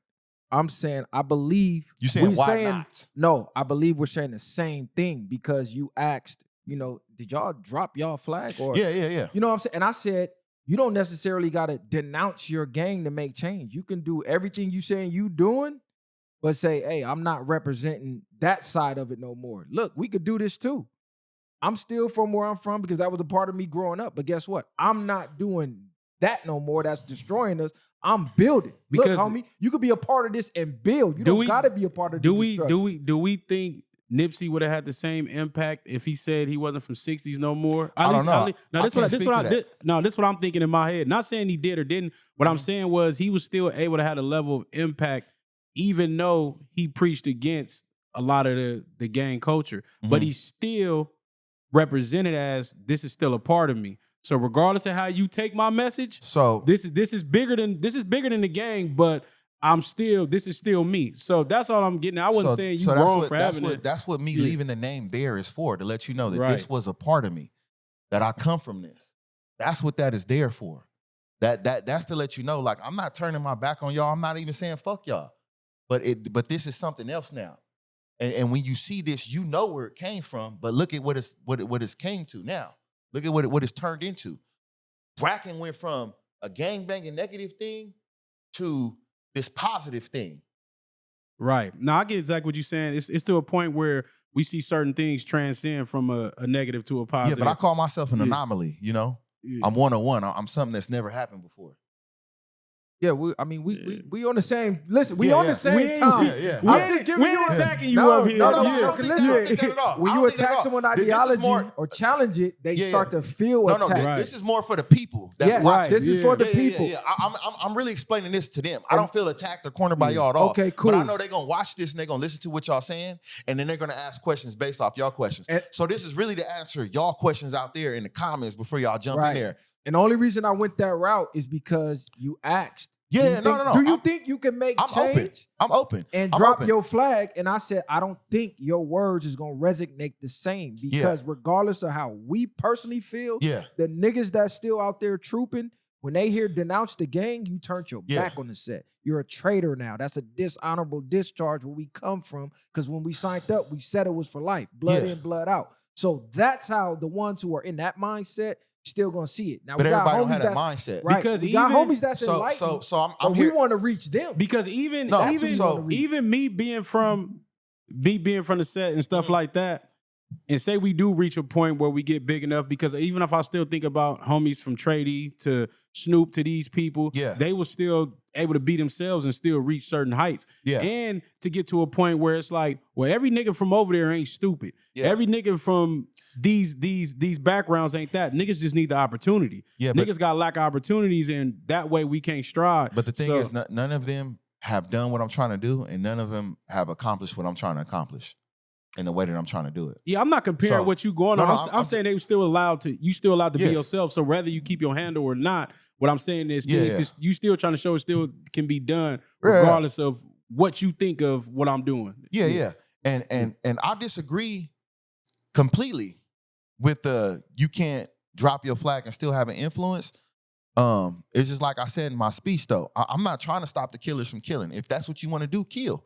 I'm just letting you know it's okay for you not to ever become a killer. You know, so it could be 10 niggas who from the set who killers who won't respect me, right? But out of 10 of them, let's just say one of them like, nah, I'm on what he on. Then that's good enough for me, bro. Right. That's all I need. And I know it sounds cliche, but seriously, that's all I need. I just need to save one life. No, each one teach one, each Yeah. one reach one. We said the same thing. The only overall point I was making for the people out there is the Brackin gets Yeah. more reach and more influence than if I put my new name up there and try to preach the same message. I you know what? I actually feel like it does the opposite. I think so many people get so hung up on that, it creates the conversation. But that's what's good about social Yeah. media. That leads them to the rest of it. You're right. That right. opens the door. They're like, hold Right. on, Brackin Right. saying what? Right. Oh, no, this nigga really saying some shit. Right. Yeah. Versus, oh, who is this? All right, let me Yeah. swipe right. So it's actually Absolutely, working in my your brother. favor to Yeah. me. And really too, I want to let y'all know this too, because I get those comments a lot. Like so many people hit me up like, change your name, bro, change your name, change your name. So when I'm responding to this, I'm really talking to y'all. I'm not talking to them right here. I'm Right. talking to y'all. I'm letting y'all know this is why I'm doing what I'm doing. So I can respond to all y'all at one time. So don't ask me again, because I'm going to clip this. I'm going to put this up on my page. Clip this and y'all not- motherfucker. you know what I'm saying? Hey, Y'all not you gonna like a ask me nigga no sick more. of it. Yeah. Yeah, y'all not finna keep asking me that, homie. So that was Nah, tough. they never gonna stop. They never And, gonna when, stop. and, when, I know. and It's- like you said, when you take a stance for something, you just have to be prepared for all of this, because Man. that's what's gonna come get it. Niggas want to Yeah. nitpick. Niggas want to Yeah. do everything else. Let me I'll find never out do what's everything right. Even though he's saying all the right shit, let me go find out what's wrong with the Listen, nigga. Yeah. Like, Yeah. that's what we you know get. the struggle, bro. We've Yeah. been told Yeah. by the some of the biggest in this shit, man. What y'all doing ain't gonna work. Niggas don't want to hear that positive shit. Yeah. Why y'all ain't talking about cripping? Why y'all ain't talking about that? Like, Yeah. nigga, we've been hearing this since day one. They want y'all to be Because clickbait. we've been pushing this since day one. We've been going Yeah. against the grain since day one. So we relate to the Yeah. movement and the struggle. Yeah. That's what this I know whole it. platform and is and about. that's why I'm here today. That's why I'm here today. That's why I wanted to come here. And that's why I'm honored to be here. I want to let y'all know that. I thank y'all for letting me come on y'all platform. Now, we appreciate you pulling up, because this is where people don't see it now, but maybe 5-10 years from now, when your movement is getting growing, our movement is growing, and them bridges is built, the like-minded people know where to go to come together. Yeah. So- And I want to let the people out there know too. Like, don't feel like don't let them convince you that you know bitch or you know buster or that you know hoe ass nigga. You know, if you know you a man and you stand on all yours, you can do whatever you want to do, homie. I'm the proof of that. You feel me? And I'll die to show you that. And I mean that and I keep saying that shit, and I'm gonna stop saying that. My homeboy don't like me saying that. But I I mean was that. just Like, about to say that. Don't like, say let's that. get that into existence. But Yeah. but if it's something that I'm gonna stand for, it's this. You know, and I got kids like everybody else. I got other shit to live for. But right now, it's this. I have to. Because I'm gonna leave one day. You gonna leave one day. We all gotta get out of here, right? What kind of world is it gonna be for these kids? And if I could do something to make this a better world for them, I gotta try it. I gotta do it. Even if I fail, I'm not scared to fail. I'm not scared to fall, and I'm not scared to be wrong. I'm not saying everything I say is right. I'm not saying I'm a know-it-all. I say that I'm a man out here trying. And don't be afraid to try with me. Trust me, this is the movement that's moving. This is what's gonna be considered cool. We just need the voices to keep piling on and just keep pushing that message, man. Because eventually, you gotta wake up. It gotta click. There's no way we can see what's going on out here and go, yeah, this makes sense. We got to Right. keep doing this. It has to click at some point, but it just takes the bravery of the one individual, then that turned into two, then that turned into three, Then that turned into 1,000, and then next thing you know, nigga, that's what it is. But Y'all the outcasts now. Yeah, it goes back to what we always say, like rearranging and making what's cool. You know what I mean? Taking trips is cool. Taking care of your family is cool. Looking out for your people is cool. Yeah. Everything don't have to be. Now, if you live, like you said, if you choose to engage in negativity for your whole life, don't be surprised when your life is a living hell. Yeah. So I think that's the biggest thing. Yeah, absolutely. And it's also the hard shit. It ain't just the cool shit, it's the hard shit. Right? How tough is it out here to pay all the bills, to take care of your family, to raise kids? That shit is tough. That shit is hard. You know, a lot of people put a lot of time in. They got a lot of stress. They got a lot of shit that they go through just to make this shit work. You know, killing somebody is easy. Going to prison is easy. You ain't got no responsibilities in jail, nigga. What responsibilities you got? That's why a lot of people run to jail as an excuse. But we not respecting that shit no more. We want you out here in the streets and we want to see you doing something. Definitely find your purpose. That's key. Once you got your purpose, then you make out a plan. Then you don't got time to have idle time and to be spinning off doing bullshit, because once you got that plan written down, every step that you make every day you wake up should be going towards accomplishing the goals. That's why they say if you fail to plan, you plan to fail. Because if you're just running out like a chicken with your head cut off, it's like the gym. I know people that work out. If you don't have a workout program either memorized or written down, and you just go in the gym and say, I'm going to work out today, you know what you're going to find yourself doing? Damn, what should I do next? It's going to be more wasted time trying to figure out which machine to hit next versus dude over here or old girl over here got her shit written down. She, boom, checking it off. Okay, I did 4 or sets even build your structure in the right way. Exactly. Right? Leg day today, arm day today. You in there back day. doing leg day every day. Wondering why your back muscles ain't growing. You Fuck know? is you doing, nigga? Hey, my back ain't doing nothing. You doing legs every day. What's going on? Exactly. Do you read? Absolutely. I'm trying to read more though. But I got books in my car right now. What's a good book you've read? You feel like that's right now. What I'm reading right now currently is The Verbal Advantage, and it's just a book to help you have a more extensive vocabulary. Right. They did a poll on the CEOs in America, and it showed that the CEOs in America have a better vocabulary than most English college professors. And it's directly connected to how much money you make. The better of vocabulary you have, the more financial successful you will be. So I'm on that right now. That's my go-to. And that's crazy because I've talked about that when we was talking about how people speak and using absolutely. the words they do. Most good communicators are the ones who make the most money. Yeah. That's a fact. Like I even and don't be out here sounding like T.I. either, bro. Like, you know, just put words in it. Expeditiously. Ostracistically, like, come on, man, the shit sound forced, bro. But when you when you flow with that shit, and you smooth with that shit, and you saying certain words, certain keywords, people automatically hold you in a higher bracket. So that's very important for you guys to, brush up on your vocabulary, because that's a tool. And if you love money, then you should love the art of language and speaking. Absolutely. They say you want to know more about a man, go check his library. Yeah. Well, I like that. What is he I never feeding heard that one. Yeah, I like that what is he feeding himself? Yeah. And the reason that is true, because like I said, when you look at the demographics that's running society, I've been in their homes. Their kids have books. Like a lot of the Asians own the properties that's selling the property. So I be going to the open houses. I'm looking, son, like 3 or 4, bro. I swear I can't make this up, on both my kids. Got a bookshelf that go around the entire room, no video games. They're reading. That's it. That's all. They not playing no games. No, their games are the books. Right. So now you get to see, this is why they so good in math. Right. This is why they so good in business. This is why they got a what program. are we doing? We doing dances, we twerking, we doing TikToks. Not saying TV there's nothing rock wrong with that. TV rock, but they also understand at an early age already. They understand readers are leaders. So they programming them that early, and they're making them fall in love with those things early. The same way you start off your kids with healthy eating, they wouldn't even be caring about the McDonald's if they was already eating a certain way when they was younger. So I think starting early is the biggest key for them. Absolutely. Right. Like I used to be excited to go to the book fair. Just so happened I just never had the money to get all the books I wanted. Facts. Nigga walking around looking at that motherfucker, I'm about to book something. Yeah, but niggas used to have the paper filling it out. I want this book, that book. It's like I'm looking at our young girls and our reading levels in our community is shot. For me, mean, that used to be a tough time for me, man. And then we look at our economics and we wonder why we so low on the totem pole. We ain't even I fucking couldn't reading. buy nothing during them book fairs. Bro, I used to be hot. not nigga. even an eraser, nothing.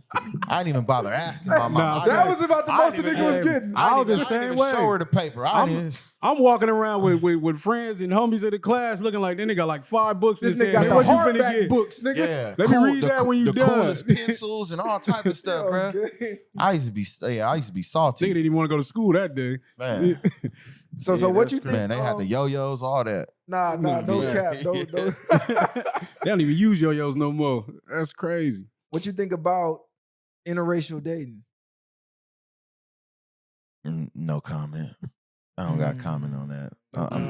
Nah, I'm not gonna get on my Dr. Umar. It's just- nah, that doesn't play it doesn't play a factor in what I'm doing in my ideologies and what I believe. You know, just find what's best for you out there. Whatever brings you peace, homie, rock with that. You know. Okay, so your F the Streets movement, is this strictly towards the black streets or you trying No, to it's say in F the general. streets for everybody? For Asians, everybody. Hispanic, For everybody. why everybody? For anybody, anything that's negative in the streets. So F the streets is not F the people in the streets, right? It's not F the community, which is a lot of people try to shape it like that. I'm not saying that. It's just the mindset of the streets, right?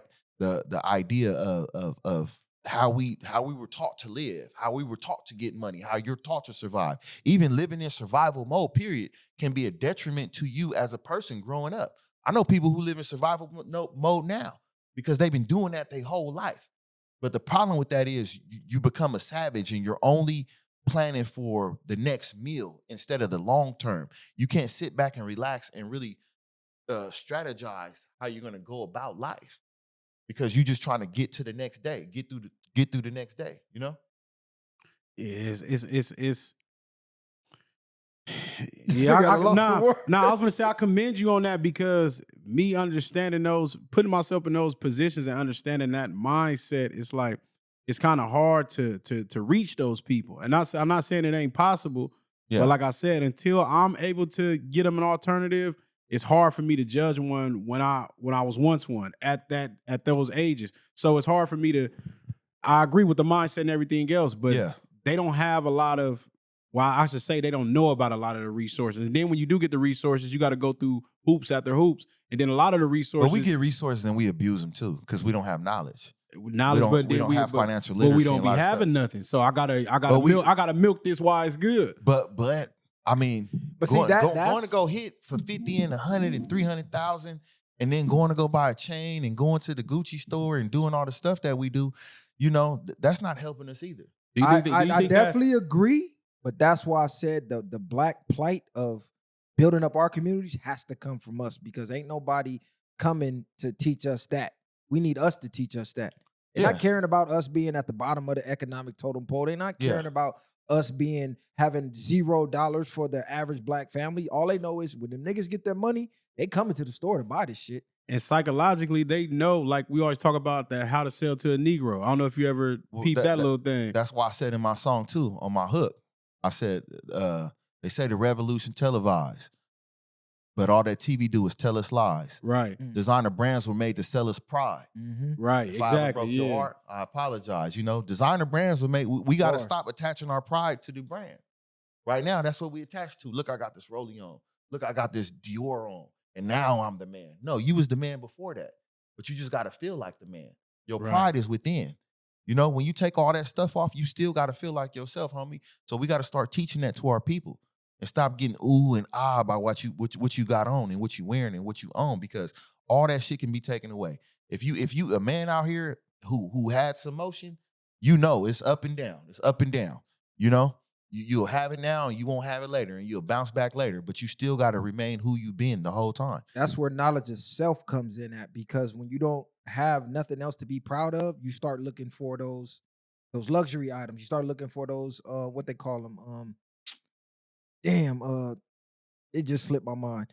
But no, it's a status symbol. You start looking Okay, for those status yeah. symbols. When you're see a lot of cultures, their culture is the status symbol. Right. Like white people, just being white is the status symbol. To Right. where you have other races marking themselves white on the census because they want the status that comes with being white. black used to be a status symbol. Or We used like to be Jay-Z proud. said, I brag different. Now, sometimes we got to start bragging different. Like, forget that house. You know, I just closed out on this property over here. I just set up my kid an investment account that's going to feed them when they turn 30. They can retire. You know, we got to start bragging different. The things that we bragging on, it don't help us. But when Jay brag different, he always resorts back to what you said don't matter the most, is the money.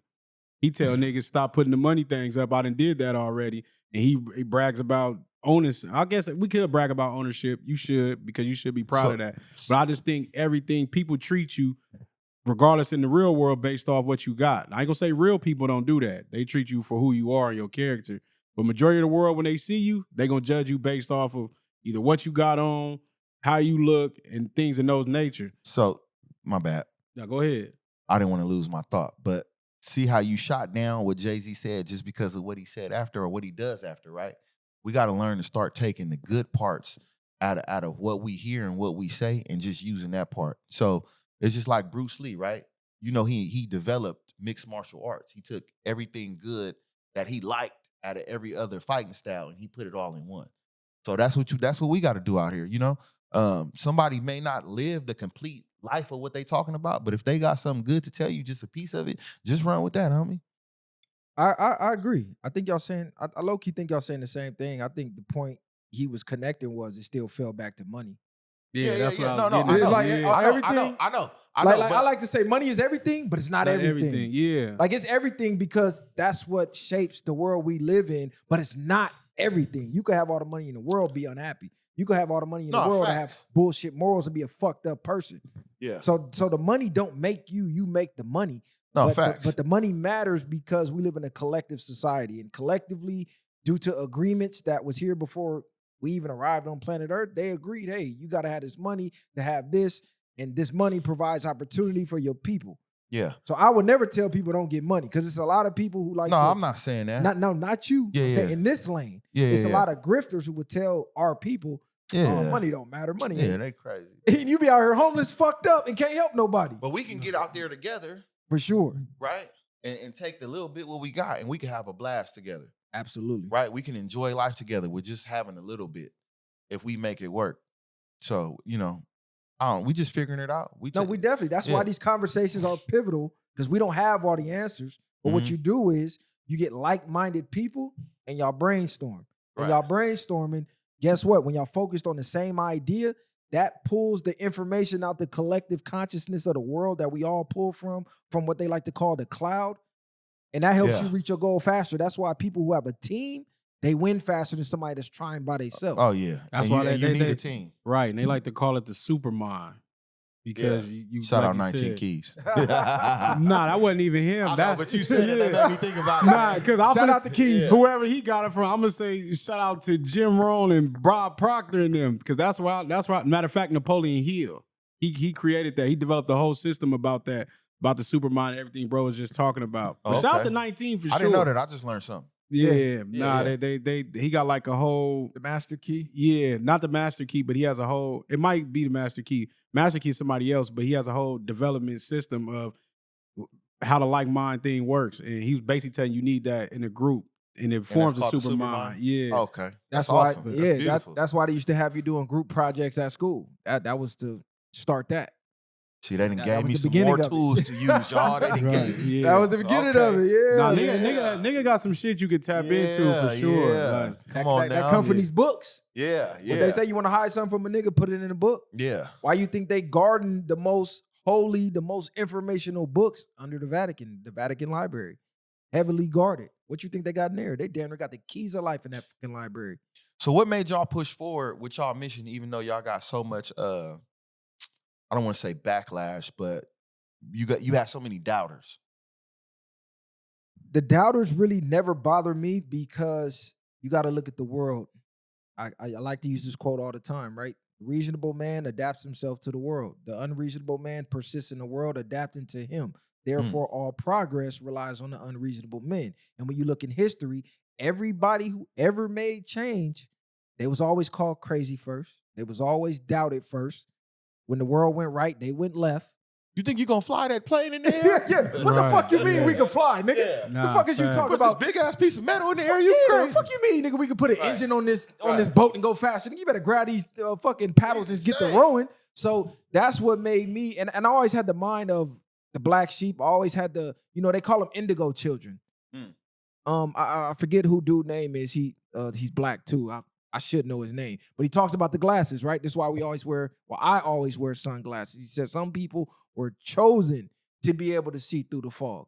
So it's your mission, if you was blessed to be born with the glasses, to spread that knowledge to the people. And the ones who's ready to receive the knowledge, they will receive it. That's the each one teach one. You're not going to reach everybody, but as long as you reach one, guess what? That one can reach one. That one can reach one. And that shit is spread like wildfire. That's why they try to silence you before that ever even happens. So a lot of us were just born with this. Yeah, I feel like I was tapped in at a young age, but never really took advantage and chose to go a different route. But for me, I never thought about even podcasting or nothing like that. Like, bro already had the idea. I got out the pen. I was just like, I'm gonna give myself a chance to do something else before I go back to this, which I know is an illusion. At least try to do something different. And we just been going on since. But outside of that, for me, my mindset, my experiences, like, I know we all come from shit. We all deal with certain levels of pain, certain experiences. And I always tell myself, if I have the chance, I'm going to tell niggas at least what niggas didn't tell me. Like, you know what I'm saying? Like, people sold me or I ain't gonna say even sold, they just taught me what they knew and it wasn't always right for me. And I would never tell somebody to go do something else that I know is gonna make you end up in situations that I was in. Because everybody might not be as fortunate. So I just look at it more so I tell my truth, and whatever you can get from that, you take that and, like you said, take the good from those things and you impact that with yourself. And I view doubters, not to cut you off, No, view doubters as confirmation. Okay. So let's take sports, right? LeBron James, face of the NBA, arguably the GOAT. He has the most haters probably out of every basketball player ever. The guy that we don't even know on the bench, how many haters he got? You don't even know he exists. So I look at the doubters as confirmation because people fear change. And when you out here trying to make change and people believe you actually can, they're scared of that because they're comfortable with what they know. What you bringing is change, and that means they got to change.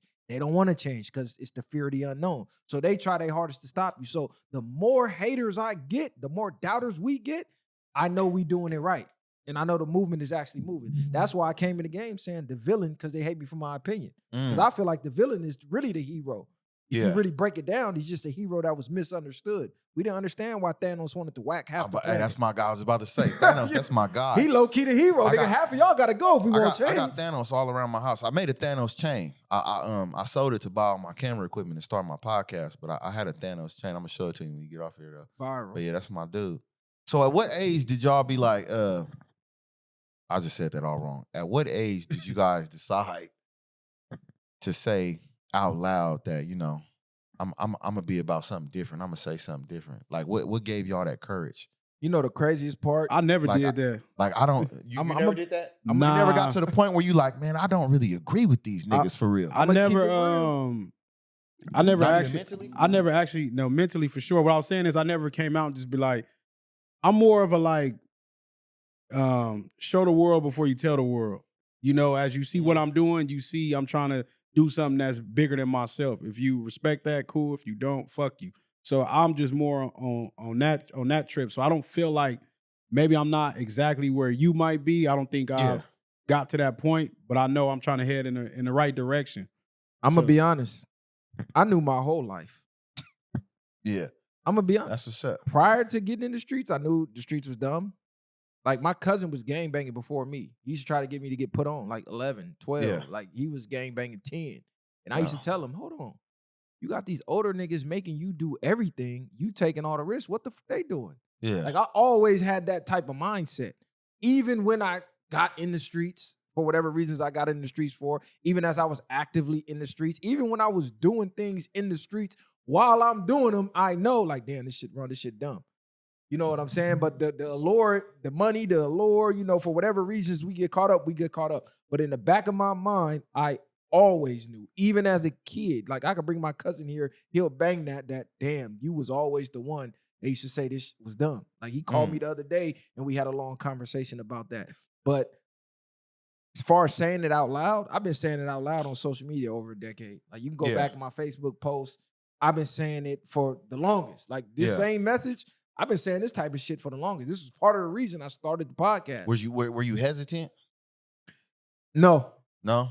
Bro, I done said the wildest shit on. Like I'm more tapered back with what I say now versus 5-10 years ago, where the first thing that hit my mind, boom, I'm going straight to the status. Yeah. Boom, straight to the status. Like this podcast probably would have been way more viral had I just turned it into my Facebook fucking media page. Yeah. Like the same post I'm making, just say it on camera. Yeah. It would have been going crazy. See, for me too, I think like for a long time I loved the streets. So I think that was a little different. And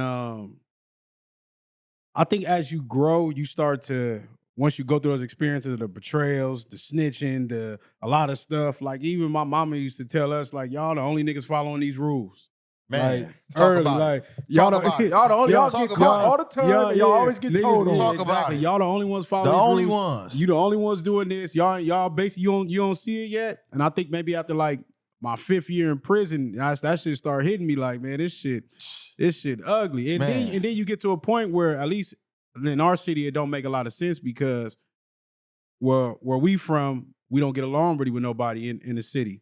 And then when you go to jail, you got to be cool with everybody. Got to get along with everybody. So it's like, damn, cuz this shit backwards. You just go from fighting niggas in the county jail, you go to prison, you tell me you can't even do nothing. Yeah, you can't do so a lot of those things start to make you reevaluate it, and then you start to reflect on your life. Like you said, if you a kid and the nigga take you somewhere, he tell you, hey, he put you on the handlebars of a bike and tell you to hold the pistol, like you said, that might be the moments of a nigga just don't want to get caught with it. Right. But you feel as a young kid, you probably think like, okay, this is what you want to do. They making you feel like you a part of something else. So I think a lot of those things make you reshape, and then you get to a point, what is the end goal? That's why I said people end goals is different. That's why I say it's hard to just pick at one thing. Some niggas get in it for the money. Some niggas got the thrill of it. At that point, you got to burn out of that because that's just gonna get you killed too.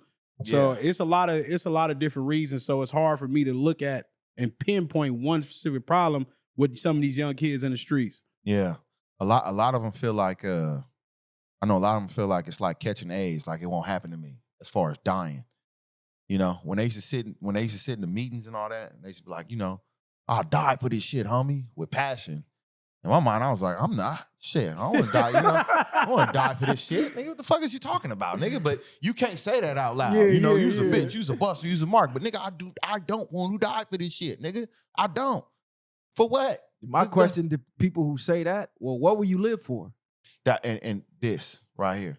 You'll die for that. What will you live for, though? But some people feel like I live for my people and I die for my people. Yeah, and that's me right now. That's what I came to, you know? And I'm comfortable with that. But like that other shit, I just was like, I couldn't say it. I was trying to be like everybody else. I was being a follower. You know, in order to gangbang, in some degree, you got to be a follower. Because somebody got to teach you the ropes. Yeah. Not even just teach the ropes. You got to go with the program. Like, why do I hate these niggas? You don't grow up hating these niggas. Niggas ain't never did nothing to you. But now you from the set, you hate these niggas. Let's get down. I'm going to shoot you, you know. Fuck cuz or fuck blood. You know, it's that automatically because you're being a follower. I think it's a wider scope because it becomes a point, like you said, of sometimes you walk down the street, you getting banged on or you get into it with people and they force you. I think that's a small percent, and you might have certain enemies that you beef with, but then when they put in more recruits and shit you ain't never seen, then it goes back to, like I said, that's how smart Nipsey was when he unpacked it and gave that interview, and he was like, you just looking for yourself on the other side of town. Yeah. Like, I can honestly say that it wasn't the peer pressure for me. Like, I didn't even drink growing up. All the homies drank, all the homies smoke. I didn't smoke.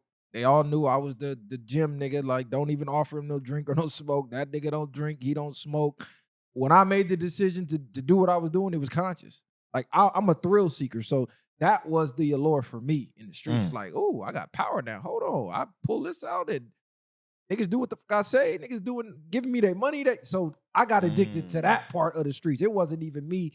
I never hated niggas. Like I hated some niggas for what they did to homies, but I never just blindly, I hate that nigga because he from there. I never had that mindset. Especially our city, because we grew up with the race riot shit going on. We grew up having people hating us just for being black. So my mind was never on, oh, fuck all these black niggas because they black and they from over there. It never was that. It's you had to have done something. And I was the nigga, I want to get the nigga who done it, not just anybody from over there. Because, you know, right, the streets they teach you, just get anybody from over there. Nigga, that wasn't good for me. Hold on, we know who did it. Let's find that nigga. Yeah. Why am I going over here to this nigga? He don't even know what's going on. No, I want to go get that nigga. So my mind just was always different. Yeah. That's what's up. That's what's up. Yeah. But yeah, man, this was a good one, man. Yeah. Keep you all. Tell them about your merch, man. Where can they get the merch? Okay, so unless you guys listen, we can go all day. I got a few things going on, man. So we finna drop a EP called "Fuck the Streets." You know, I got that going on. Excuse me, Revolution Televised. That should be dropping next week. I got merch, the Pray for Safe Landing merch. Well, it's not merch, it's a clothing line. I got Pray for Safe Landing with the Fuck the Streets. Pray for Safe Landing clothing, sweatsuits, everything. Y'all can check that out on my page, Brackin. And then we also filming a TV series, and we're in the middle of building the movement, which is the Blue Bisons, which is a community defense program. Oh, that's yeah. fire. So we got a lot of stuff going on, man. That's fire. Oh, okay. I wanted to ask you too, because I just saw this video today. What you think about 21 Savage low-key doubling back on Fuck the Streets movement, right? He's saying fuck the streets. And now he's trying to prove that he's still for the streets because of all the backlash that he got. Like he even just told Fabio, whatever his name is, and I'll slap the shit out you. Don't get it fucked up with all this positivity shit. Like he's trying to prove he's still the streets. That's why we don't follow you niggas. You know what I'm saying? That's why we do our own thing. We don't follow y'all. I don't follow these niggas. Hit the buzzer bro. on these we niggas. Didn't. See, like I said, man, I'm not the reason why we say fuck the streets. 21 Savage ain't the reason why we say fuck the streets. The 750,000 savages in the streets are why we say fuck the streets. You know, the victimization of our people, the traps, the system, all this other shit that's going around us that continuously holds us back as a people is why we say fuck the streets. 21 Savage never has been and never will be the movement. We've been saying this way beforehand, whether he got famous off a tweet or not. You know, I thank you though. Shout out to you for making it a thing. Now we talking about it. And that was your role in the whole thing. We gonna give you that credit. But other than that, we gonna move on past you, homie. Unless you show us something different. Okay, so you know, Chicago, they sent the feds in, right? So for a lot of people out here, like Flacco, he's getting a lot of backlash, right? Because he said, man, y'all just need to send the feds and let's just lock all the gang members up and make the streets safe. Are you in agreement with that? I mean, that'll never make the streets safe. Because you can't lock up the philosophy of people, right? You could lock up all the dudes that's gangbanging, but as long as the people outside in the streets start developing and start adopting their philosophy, it'll just start all over again. So we're trying to kill the philosophy. When I say I'm trying to destroy this shit, I'm trying to destroy the way that we think. Glenn Scott Heron, who made The Revolution Will Not Be Televised, he was talking about in order to change the people, you have to change the mind. That's where all this shit starts with, changing the mind. So don't get it twisted and think like, oh, I want all gang members to die, or I want all y'all locked up, or I want y'all hurt. I don't. I just want to destroy the philosophy that's in the mind and implant a new one. Because people don't understand also that every nigga in the streets ain't a gang member. Right. Right. It's a lot of niggas who hustles. Like I said, it's a lot of these smokers in the streets that's going to get these TVs, and there's a lot of niggas getting the clothes that y'all wearing for the low that's in the streets. So So, but my only question is, are you for law enforcement cleaning up the streets? Because Flacco is low key pushing the same movement from a civilian aspect, but he wants law enforcement to clean the streets. Like, get these savages off the streets, get these gang members off the streets, by any means, make it safe for the civilians. And I'm with developing, like I said, so the Blue Bisons is a community defense program for us to police our own community, for us to be involved in our community, right? I don't believe in locking no man up unless you doing stuff to kids and stuff like that, like really bad stuff. But as long as we have a chance and we have hope and we can change people, then I would rather see them change and rather sit down with them and see what in the brain needs to change and what we can talk about to get you on a different path. I don't think that's the answer though. In short, I don't think that's the answer. So I don't agree with that. So what you building right now, and you said policing our own streets. Yeah. At some point, you got to go against the gang members, right? Not necessarily. No, we can have respect and we can have mutual conversations. You know, all that's to be figured out later on. But if they out there terrorizing your neighborhood and you policing it, eventually y'all gonna clash. We might, if we have to. And then you have to go back to the same ideology. No, because we're not doing that. We not and see, I already stopped it there, right? No, because I was telling the homie that's inevitable. No, it's not. Because I was telling the homie that, right? And this is where a lot of people are gonna be like, oh, what you talking about, right? But me and the homie was talking about that. Like if I go hold a rally right now at anybody's hood park, me and a bunch of people that's in my group, right? And we like, today the park is safe for the kids. Y'all not banging on nobody. Y'all not gonna hurt nobody, right? They might say, well, fuck you, nigga. This the hood. Get up out of here. And bust on us. And we got to bust on them. So then we just became another gang, right? Right. So what do we do instead? We do what the white man does. We come in, we get a permit, we let the mayor know or whoever runs, the programs in that community, we finna be here. It might be violence. Come secure the area. Then they come out with law enforcement, whatever. They secure the area. Then we have a demonstration. And then that's less likely to happen. But the overall scope of that, the white man got them guns, and they busting if you come over here playing. Right. So that's why they shouldn't come over there playing. But what he's saying is if let's say we policing ourselves, we're not using the law enforcement. We ain't doing that. We the police now. No. We would work with law enforcement though. That's what I'm saying. Okay, so now we would use them as a resource. We're not dumb. We're not stupid. See, people like, oh, I don't work with the police, snitches, busters, all that. And I'm not saying like as far as like telling or going to go tell on somebody. I get what you're saying. But because we would use the law enforcement as our tool for our demonstrations. If we out here and we like, hey, look, we policing the community over here today. We just letting y'all know, just in case something happened. Be on standby or be in the area as a backup. So we using we using the police to police the community. We using the police as a backup. We wanna engage with you first. So but if the police come, you ain't engaging. The police telling you, get back. We law enforcement. No, so you know what I'm saying? I get what you're saying. I get what you're saying. As a professional, I get what you're saying. But you know what I'm saying? I'm speaking of reality. No, but I get. So look, this is reality, right? The police are for what already happened. They're not there for what is happening. They're responders, right? Unless they on the scene. Unless they on the scene, which they gonna be on the scene. A lot of the time, that's rare though.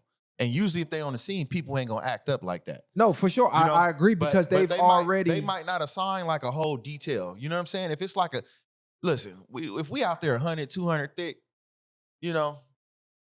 what's the chances of something bad going? No, I get what you're saying. I'm just saying from a gang member aspect, they only respect law enforcement because they have the power of the law behind them, meaning they got the right to unalive your ass and they got the right to take you to jail. We got the same right.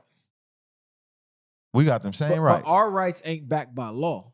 Let's say we even police them. That's where the slope gets slippery. We in California. It's no self-defense. No self-defense. It is self-defense. Your ass going to jail. It's self-defense, but it's more complicated. Right. Even if you have the license to carry, you still got a case. And you got to have a lot of lawyer money. And you got to have a lot of lawyer money. And you gotta have see, but that's why when you have these programs, programs, have the absolute probable. No, I'm not shooting down your idea. Yeah. I'm just giving you a different perspective. I get what you're saying. Right? I get what you're saying. And I seen bad things happen to individuals. I got a homeboy right now that got 50-something years for self-defense case where somebody shot somebody else and then he shot the person who was shooting them. So I do understand that. And that's why we plan and we build and we talk and we communicate with law enforcement and stuff like that to make sure that we are on the right side of the ball. Because I said we actually need to get more of our people in law enforcement. That too. But what happens to the dudes who are in law enforcement who still like, they like on their side, even though they are color? Well, that's where the mindset kick in at. Right. That's where the mindset kick in at. Because you can't tell gang members, hey, y'all need to change y'all mindsets and not tell the people that's coming up as civilians to get on the force that's supposed to be for our people. Well, how you know they won't, how you know they won't be on the force? You don't know who a part of the group though. Just like you don't know which officers are a part of the KKK. We can have that too. No, I agree. But what I'm saying is, This is one of the moments where I think about when he was like trying to focus on this. But as ideas come, sometimes I like to tackle things from every way possible to see things and try to think further down the line, because we watched the parade with police presence where they watch niggas do what they did. Now, I'm not saying what you doing, because if you do that bust, everybody be outraged. Like, they killed somebody. Right, now for sure. But what I'm saying is, like, what you're progressing on, what happens when you get the ignorant people. And I get what you're saying, having a police presence, but if we're policing ourselves, I think that's what bro was getting at. We should be able to come to a mutual agreement where we're going to use the park or wherever the case is. Because if you're doing something for the kids, absolutely, niggas shouldn't be coming up here being mad about it. But then you get dumbass niggas that'll be like, nigga, fuck all that. Nigga, you ain't access to use the park. Like, because when you plan things, you try to plan for every possible scenario that you can. Oh, yeah, you got to so poke that's the what hoes. we're doing right now. You got to poke the hoes. So basically, like I was saying, I'm not going to poke them all live on podcast, though. That's what we do in the background. Nah, you're right. I'm going to answer some of the questions, but you got to understand, like, we're still in development, right? So we're still doing a lot of these things in the background, but you know, I just want to be. I'm just seeing where your mind is. Sometimes we ask too, just if you wasn't asked, or if you haven't thought about it, we might just put it out there, and you ain't got to really answer it, or just something to think about every yourself. negative thing about it, though. You have to. You have to walk in that. Only reason I ask, because street niggas using the police street niggas is gonna be frowned upon by the street niggas. Yeah. So that's why I was asking. Of course it will. That's why Flacco's hated so much. Flacco is a whole different. You can't. The two whole different situations. What you mean? You know? It's not the same thing. I don't want to see people locked up. I want to see people safe. You know, that's a different ball game. He like, hey man, send the feds in and go lock up all these niggas up. Go give everybody a Rico. I'm saying, look, let these kids play outside today, homie. You know, and if you don't want to let us do that, then we gotta do that with some type of resistance or whatever we gotta do it with. But we want to let y'all know that these kids finna play today, no matter what that comes with. Aggressive intelligence, you know. Sure, that's what that's the difference. But I don't want to see nothing happen to nobody. I don't want to see nothing happen to us. I don't want to see nothing happen to them. Even if the gang mentality is never subdued, right? It's just a balance. Like, but them themselves, they know that this shit is over. It's nearing its end, homie. Yeah, yes. You know, we all know that and we feel it. There is no structure no more. The reason why a lot of these hoods were put together, they're not living based off that no more. So it's like it's these gangs are like dinosaurs, you know? They fading out. Yeah, it's a matter of time. And I do believe when y'all do make those come together, it will be a good look. Because I know niggas actually miss probably really sitting in the park barbecuing, enjoying themselves, letting their kids play. Come on now. That's why I was telling people I had went to damn, I forgot where I was at, man. I forgot I was out the country somewhere, but the kids were still running around the park at like 9, 10 p.m. Kids 7, 5 years old running up on me trying to talk to me, but their culture allows that, and everybody else in that culture, like, well, we don't really worry about nothing like that because we all under the same ideology. Like, we know they follow the same type of ideology we do, so we know everybody's safe with everybody's kids around here. And I was like, damn, that was a good thing to see. And they value themselves. So if we got black people valuing black people, and then we view it as, hey, I'm hurting myself when I hurt them, then that's where you get that at, where you could be in the park at 9, 10. You know what I'm saying? And not have to worry about nothing. But shout out to my boy Brackin. Y'all go follow his movement. Go run up his merch. Go run up his mixtape when he drop it. I'm gonna be on the lookout. Appreciate y'all for that track. We'll share it. Anything you need help with the movement outside of this podcast, you need us boots on ground, we there. You know what I'm saying? You need appreciate y'all brothers. Just man. let us know. Thank like y'all. you said, everything ain't for the camera, but behind the camera, you need anything from VwP, tap in. Right on. We supporting the movement. Yeah, man. we appreciate you pulling up for sure. This was a good one. We're gonna have to double back for sure. Yeah, for sure. Yeah. And Black check me out on Flag. Street Sermons too. I do got a podcast too, so check in on that. Go tap in on this podcast, man. Black Flag is the movement. Y'all know what the going on, man. VwP or no way. We up out of here. Bang! Ain't no handouts, I did it from the ground up. In the streets, thugging hardest where they found us. Got a problem, nigga, watch my troopers mount up. My bitches bang too, and you a lame though. You niggas ain't outside, yeah, we came through. You want your lights up, we put you on the shade.